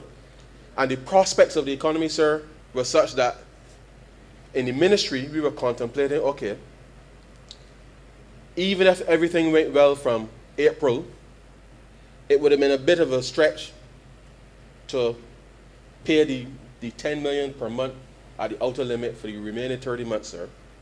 But obviously we agreed, okay, well, the Ministry of Housing will go back and negotiate so that we can be able to settle. So even if things started in April, the extra 10 million a month, we could have eked it out, but because the prospects of growth and everything was falling into place, then, sir, we felt it was doable. It would have been tight, sir. It would have been real tight. But we would have been able to do it. I feel that we would have been able to do it, sir. But as you know, sir, January 2020, we were gathering, and we had a wonderful time down by the member for St. Lucie, and we had a wonderful time in St. Peter, and then we were in St. Thomas, and then in the middle of St. Thomas, sir, as you know, everything came to a head. So I'm taking this opportunity, sir, in this debate this morning, just to remind people, sir, and to remind those out there who have amnesia, because we're paying for the bills that they left us to pay, sir. And we continue to pay in the middle of a pandemic, sir, whilst having to increase expenditure to deal with the pandemic, to try to give some measure of social protection, sir, to over 3,000 families, sir. $600 a month, sir, is I accept, sir, is not a lot of money, but that's what you could afford in the context, sir, of what we're doing. If we did not have to pay back, sir, the $1.9 billion, which is $45 million a month, sir, we would have been able to do more for the people. So when I hear people talking these things, sir, they need to come to that Christian understanding, sir, that you can't spend money twice. You can't spend money twice, sir. And there's a consequence. We would have been able to do more if they had left the country in a situation, sir, in a better situation, that more could be done. So this process that we have been going through, sir, of re-engineering all the things that we're doing in the public service, sir, and we've been trying to do it as quickly as we could do it, sir, as quickly as we do it, because there are things, sir, that have taken too long in this country to be executed. And the longer we take to do it, sir, the costlier it is to maintain the status quo. And we simply cannot afford, sir, to not make the reforms either in government or for people, sir, who work with the government to be able to engage. And so I am comfortable, sir, extremely comfortable I'm proud, sir, of the work that this government has been able to achieve, in spite, sir, of a set of circumstances that certainly in January 2020, sir, I can tell you that none of us in here, nobody in the country, all of the people who are clairvoyant now, sir, all the people who are clairvoyant now, had a clue, sir, as to how to respond. And this government continues to respond to challenge after challenge after challenge, sir, and certainly over in the first 6 months of this financial year. So you imagine, sir, if the COVID wasn't bad, you had the accident, you had the hurricane, sir. So I want people to cast their minds back to the state of the country when we found it, sir, in 2018. And all of that, sir, don't forget, sewage was flowing in this country on the streets about 3 years, sir. They had no intention of fixing it, sir. None. But we deal with these things, sir, because it is in the interest of ordinary Barbadians. Ordinary Barbadians, sir. People avoided going on the South Coast because, sir, you know, I mean, come on. You if your toilet bowl crack home, sir, you don't pass and watch it leak out all the time, sir. You call a plumber and get the thing fixed, get it replaced. You deal with it, sir. But we got a set of people who seem to be showing their heads again, sir. Showing their heads again. They should be shamed. Should be shamed, sir, because the way they treated this country, sir, none of us deserve that, sir. None of us. None of us. They should be. They should. But I take the point. They ain't got no shame. So this bill, sir, this bill is intended to revolutionize the process of procurement, to bring more people into the process. Because as you know, sir, a lot of contracts we had to renegotiate, sir, under the last government. And the truth is, sir, there's too numerous to mention here. And time does not really permit me to go through all the sordid details, sir, that we had to renegotiate, sir. And when you really reflect on it, sir, and the truth is, you know, sir, I know when I reflect, sir, on some of these contracts that we renegotiated, and I want to remind people all the time, right, sir? And I know that the Attorney General has been working to bring the appropriate legislation to deal with some of these substantive matters. But the ease with which, sir, some of these contracts were negotiated, and they say ease, perhaps that's not the right word to use. If a contract, sir, was worth $45 million, suddenly we were able to renegotiate for 20, sir. So when I ask myself, but wait, how is it that when we come and we sit down and say, look, this ain't right by the people, you, the contracting party, say, well, okay. It tells you, sir, that something fundamentally was wrong, sir, with the way that procurement was being done in this country under the last administration. Wrong. And I saw that, sir, in contract after contract after contract. Something wrong, sir. So when they come, so I'm waiting now to hear, sir, what they say about this procurement bill. Because when it's in that government IOU, but it's their money that we paying. So I don't know how government paying by IOU can make sense, sir. They said that the Fair Credit Reporting Bill now is to create some social thing which is the most bizarre thing, sir, I've ever heard in my life. When we all know, sir, we all know that whilst, and I will say this, sir, as we gave a commitment in the throne speech to establish the Financial Services Tribunal, that process is almost complete to make sure that the practices of financial institutions are regularized such that things like predatory lending and those types of things are not encouraged. But as I said to you when I was leading that bill, sir, as I said to you, if people out there, sir, who are not taking anybody's deposits, are lending their own money, they can determine what interest rate they charge because it's their money. They have no regulatory, they don't have to answer the central bank, nor the FSA or anybody. It's their money.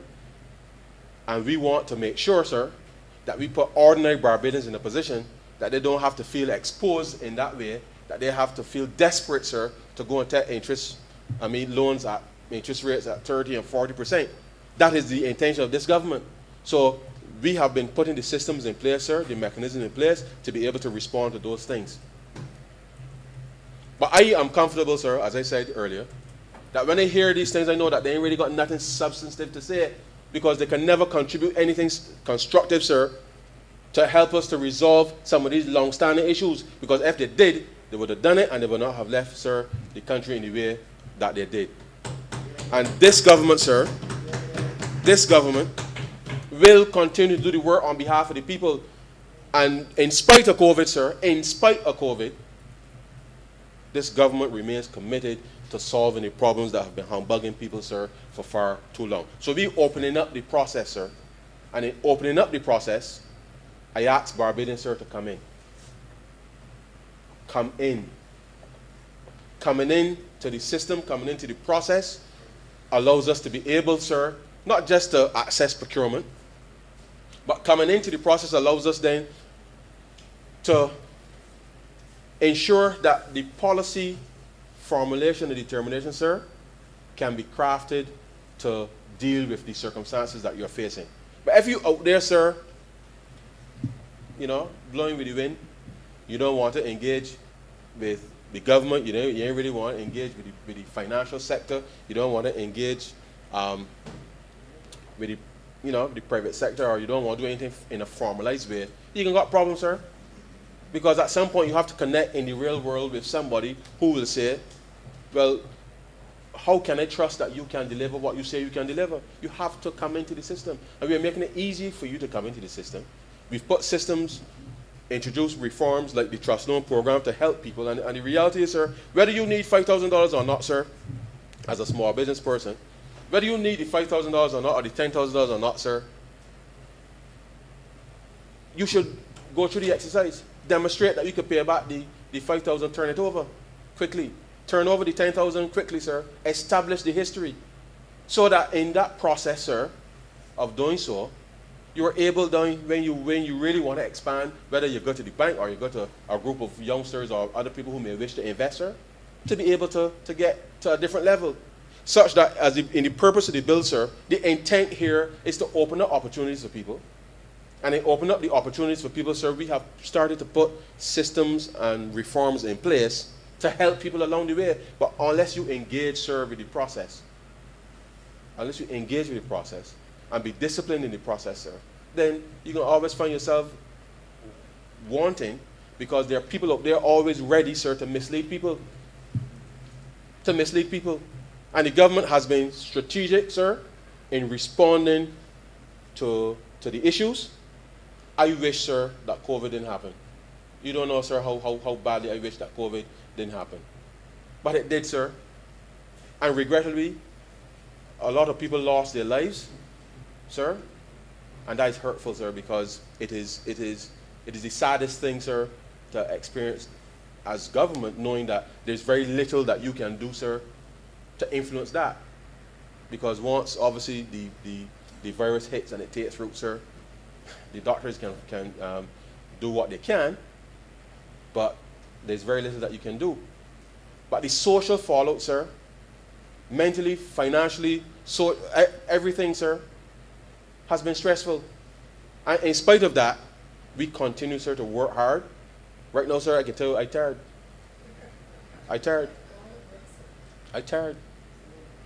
But tired because we have been pushing, sir, pushing all the time, sir, to get things done because we know how important it is, sir, to get these things done so that as we are in the process of recovering, sir, that we can accelerate that recovery, that we can get people back to work, that people can start to feel a mental ease again, sir.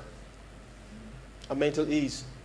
And I'm not saying to you, sir, that at the end of 2019 that things in Barbados were perfect. We know that they were not perfect, sir. We know that they were not perfect. But we have been, sir, in spite of the circumstances, I believe very strong in responding within the capacity that we could, sir, to people. The last thing, sir, I know that the Minister of Housing we've been pushing him, sir, as parliamentary colleagues to be able to get these houses repaired and rebuilt and all this, because, sir, we can see that complete disruption that upended a lot of people's lives in a very unexpected way. And we do so, sir, because this government wants to do right, sir, by the people. And the decisions with respect to procurement, and I say this against the backdrop, sir, that in the middle of a crisis, sir, there are rules in terms of what will govern procurement. Of course, there are rules. But in the middle of a crisis, sir, we have to respond to people. And sometimes, sir, we have met, certainly as cabinet, to ensure that we could respond to people. You get the assessment, sir, you respond, you engage, and you do what you have to do, sir. Because the response is critical, sir. The timing is critical. And therefore, there's no procurement plan that I believe that any, certainly at the beginning of this year, that the NHC could possibly have provided that would have encompassed Hurricane Elsa, sir, and the need to respond to all these things in there. But, sir, we did it. We did it. We sat and we worked with them, sir. RDC and UD, and sir, trust me, it is not perfect. But the reality is we are trying to make sure that we have the systems in place that can easily flow, that information can be exchanged. And it is important, sir, that I believe if we had this in place 2 years ago, this process of dealing with these contractors would have been much smoother. People would have, and we would have been able, notwithstanding the logistical challenges with getting materials and all these types of things, at least that process would have been smoother, and we would have been able to get this thing through much sooner. And this is why, sir, it's important that we continue to strive to improve, sir, everything that we do, because it matters to ordinary people, sir, how quickly the house can get repaired, sir. And therefore, as a carpenter, mason, a contracting company, or whatever it is, sir, our stance is come into the process. In every tender that you might respond to, clearly you wouldn't, but come into the process. Get the information. You decide whether you want to respond or not, but come into the process. And in coming into the process, sir, I believe that we will be able to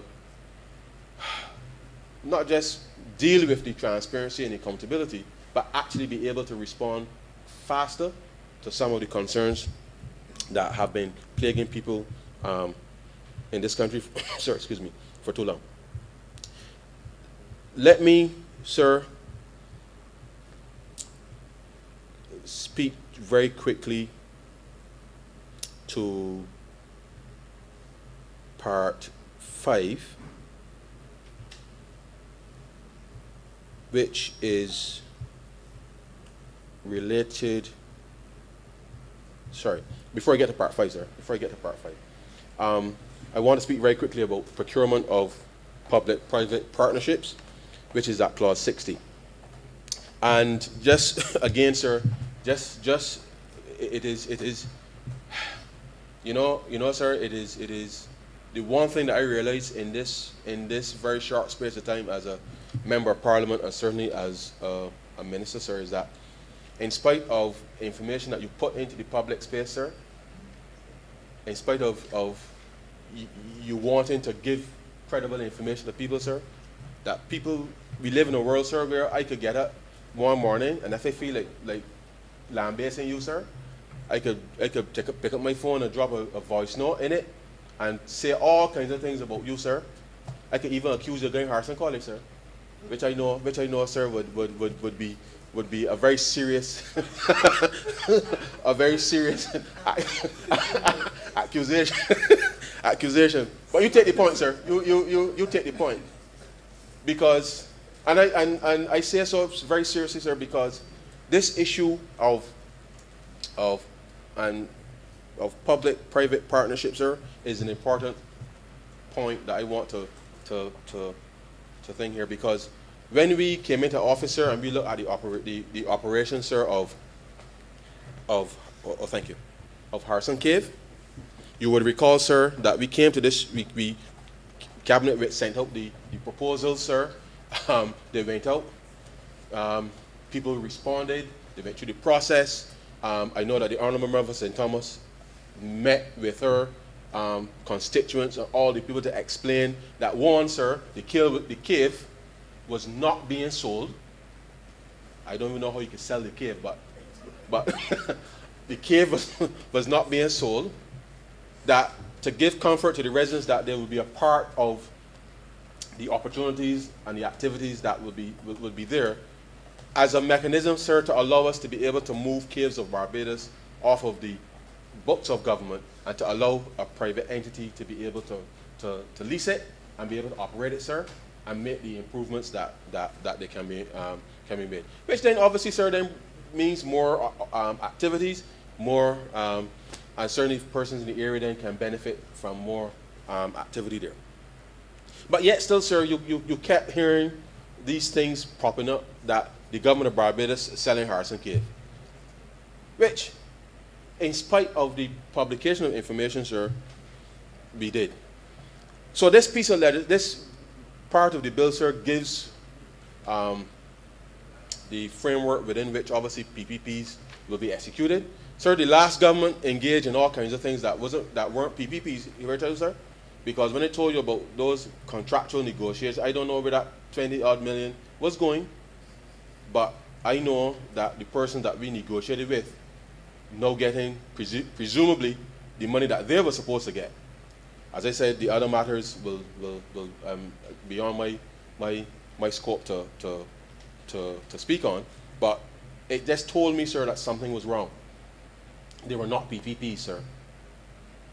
What we engaged in at the Harrison Cave, sir, with the Caves of Barbados, is a PPP, sir. We also, sir, as you would recall, announced that we will be seeking for an operator of the airport, which we announced, I believe, if I'm not mistaken, 2 years ago. And we brought in the International Finance Corporation, sir, which is the arm of the World Bank that deals with this process in a way that attracts international bidders and the like, sir. And despite that long process, which has now been 2 years, because the intent initially, sir, is that this would have been resolved last year, but of course with COVID, you had to relook all the numbers and all kinds of things. But yet still, sir, 2 weeks ago or 3 weeks ago, or I don't remember now, sir, you get a voice note circulated saying that the government of Barbados sell the seaport and the airport, and sir, it is frustrating, because on the one hand, sir, and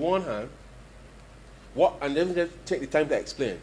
When we lease the facility to a private entity, sir, they're taking up their money, investing in it, they will operate it, we get some profits out of it, sir.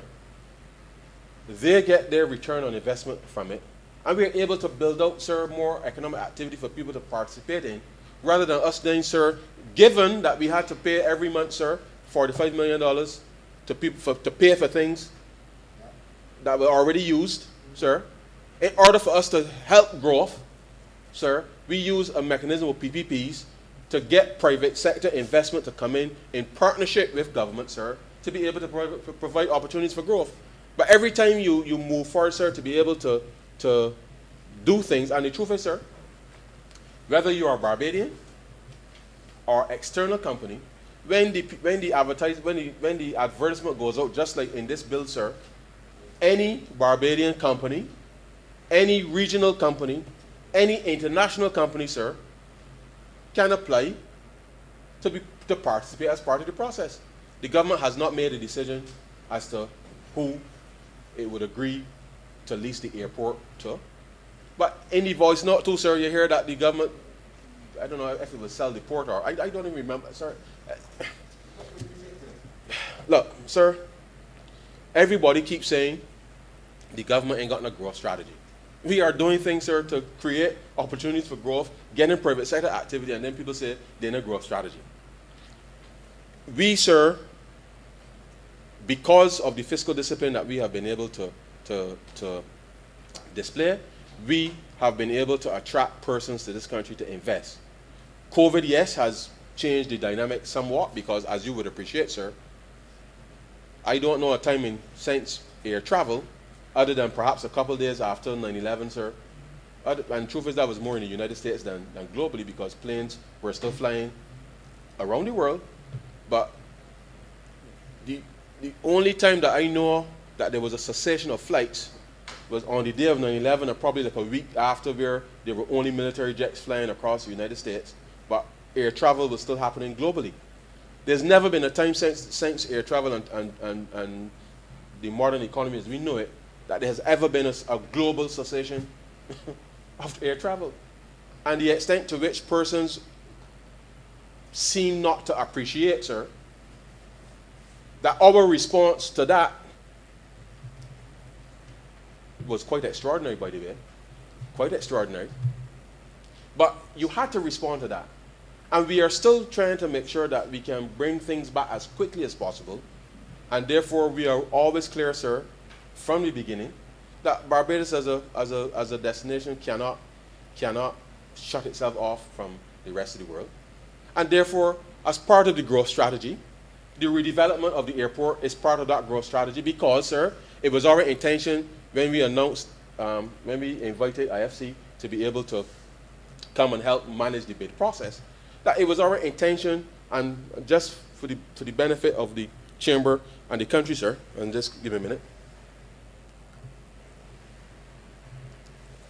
that one of the critical things with respect to the PPP and the airport, sir,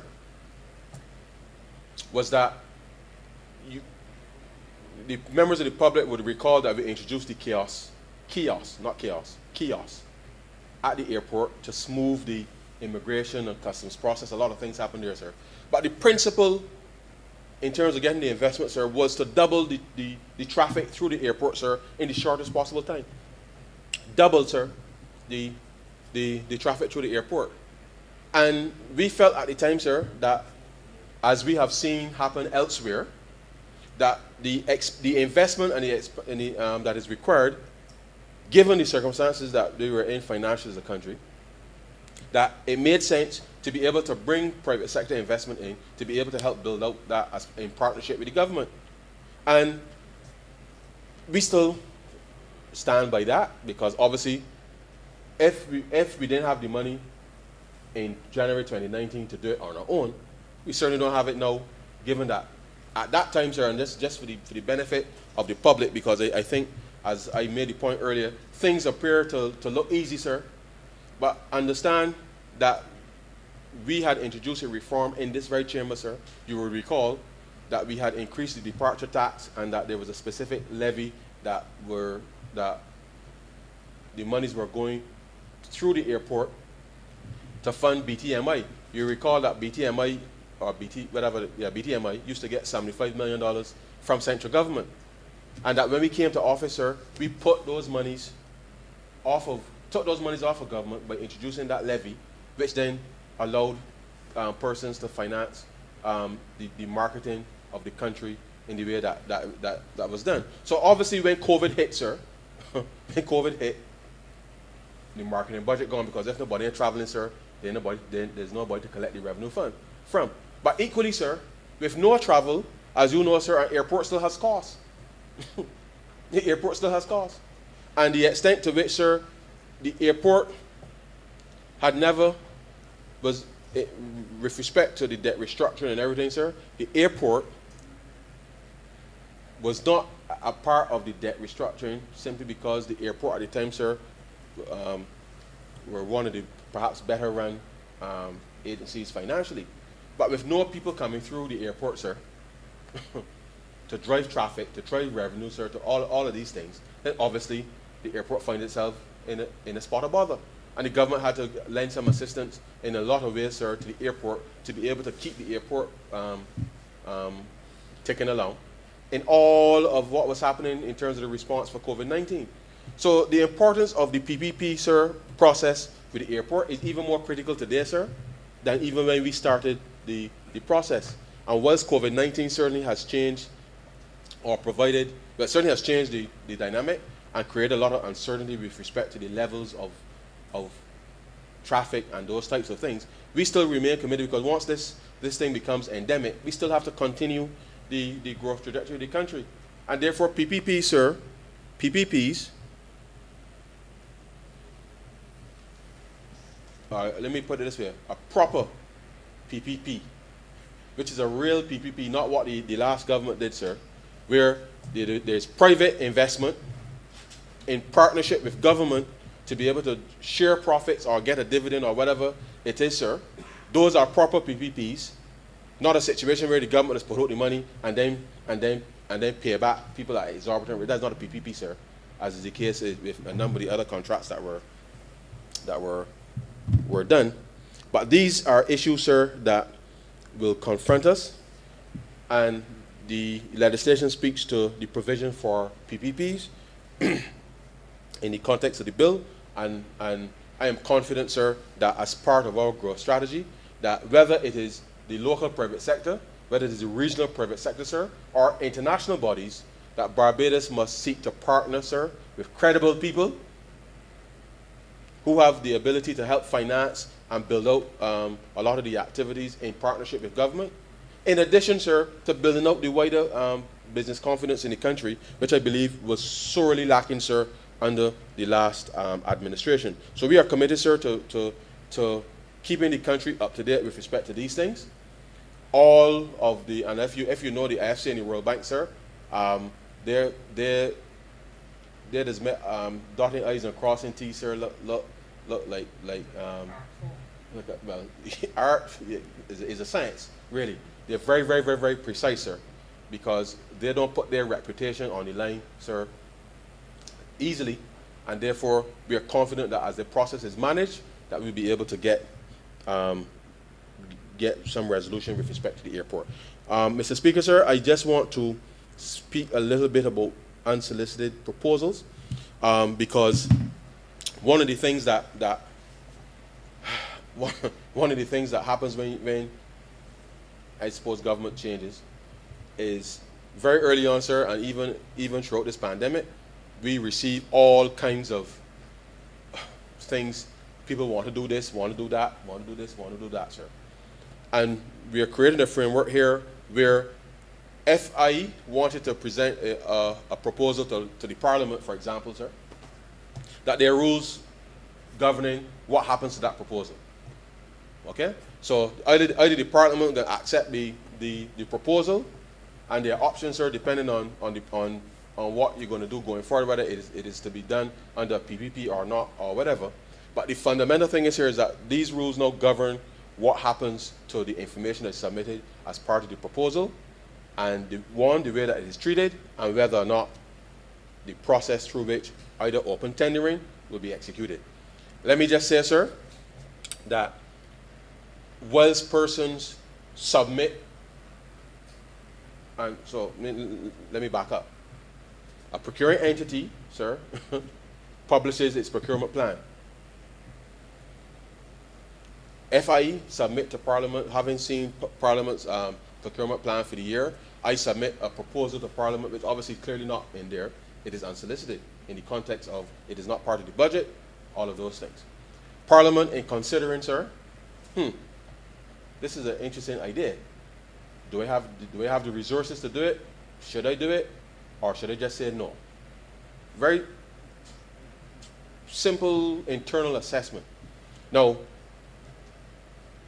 if the answer is no, in essence, sir, then you send back the proposal and say we're not interested. However, Parliament can't then decide that in the next year that it takes up the proposal and starts to implement it. Okay? The reason for this is that obviously, as you know, sir, issues of intellectual property and these types of things are important. But if Parliament is desirous of pursuing the proposal I have, it has options. It can either, based on the content of it, it can either enter into negotiations with myself or make a determination that is going to put it out for open tender for anybody in here, sir, to participate, or anybody in the country to participate, or anybody in the region to participate, without, sir, giving me any commitment that I will get the bid. Because at the end of the day, sir, having considered the options for it to go, it is important that we set the rules with respect to how these things are done, and there is to be no expectation on my part that, one, having submitted an unsolicited bid, there's no obligation for the government or the entity to, if they wish to go forward and put it out to tender, that somehow I have some advantage in the process. And therefore, this provision is intended to settle a lot of these issues that certainly I myself have experienced with people emailing and calling and saying they want to do this and want to do that. And the extent to which procuring entities now have a responsibility, sir, to make sure that in the proper execution or determination of what happens with respect to unsolicited bids, that good order is maintained. And I think that this allows us to be able to set clear rules with respect to what happens when an entity or a person, whatever, sir, submits bids that are not on our radar. There's a clear process with respect to how that will be resolved, and I hope, sir, that this is able to provide the kind of clarity that is required with respect to the procurement process. Now, sir, one last thing, just very quickly. In the process of determining a bid, or the process of after evaluation, sir. So, as I mentioned to you earlier, sir, if 8 persons submitted tenders, quotations, whatever, to a particular processor, and you are the successful bidder, sir, all persons that submitted a bid officially will be notified, sir, that a successful tender notice has been issued to you, sir. Which obviously means that I didn't get it. But as part of the process, I can ask, as part of the review, that I can ask for, a determination as to what was the basis for which my tender was rejected, or what have you.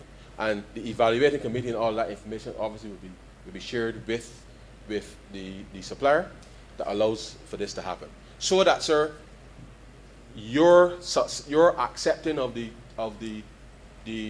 tender notice means then that obviously your information as the supplier is published as the winner, as having been awarded the tender.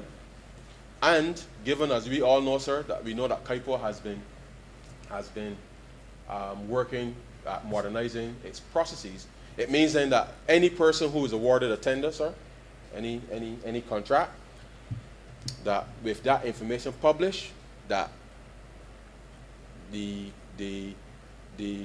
if persons are desirous of knowing who's the beneficial owners and all those types of things, sir, you go to KIPO's database or wherever the information from where the person is coming from to be able to indicate issues of that nature. So there would be no. So you're not going to hear, sir, that the speaker got the contract. You ain't going to hear. It will be published.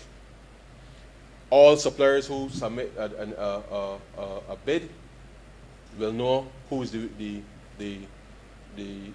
person who was successful in awarding the tender. And equally, the public would know. So that there is transparency in the process. And as I said, there is a process where persons want to get more information on why they didn't where they weren't successful, that is part of a new process that will be introduced with respect to the bill. So, all in all, sir, I believe that as legislation goes, the opening up of the space, sir, will help to benefit a lot of people in this country if they choose to participate. It may be a lot of information to absorb, but that is why the ability to filter said information will be important as part of your profile, because certainly, sir, if I'm a painter, I don't need to know about accounting services. If I'm an accountant, I don't need to know about construction services. And therefore, the ability to be able to filter the information that you receive in the context of the system will be available so that people don't get information overload in that context. And therefore, it is designed to be able to help make the process smoother. We are continuing to upgrade and improve the circumstances, but I believe, sir, that with the passage of this piece of legislation and with the regulations to come, as well as the introduction of technology, as well as the sensitization and training of all of the appropriate officers within the context of the ministries and departments, sensitization of the public, sir, and I urge the public to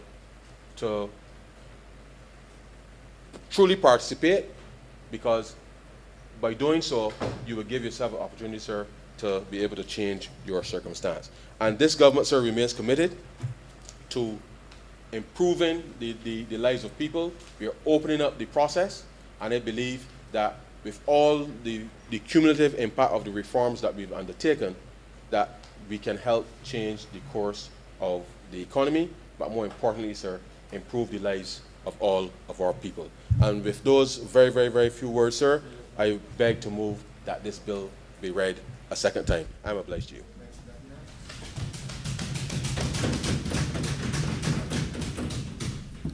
I'm ready to government business. Thank you, Mr. Speaker. I beg to move that the sitting be suspended until 2:05 p.m. The question is that this honorable chairman be suspended until 5 minutes after 2. All those honorable members in favor, please say aye. Those against it, please say no. I think the ayes have it. This honorable chairman stands suspended until 2 p.m.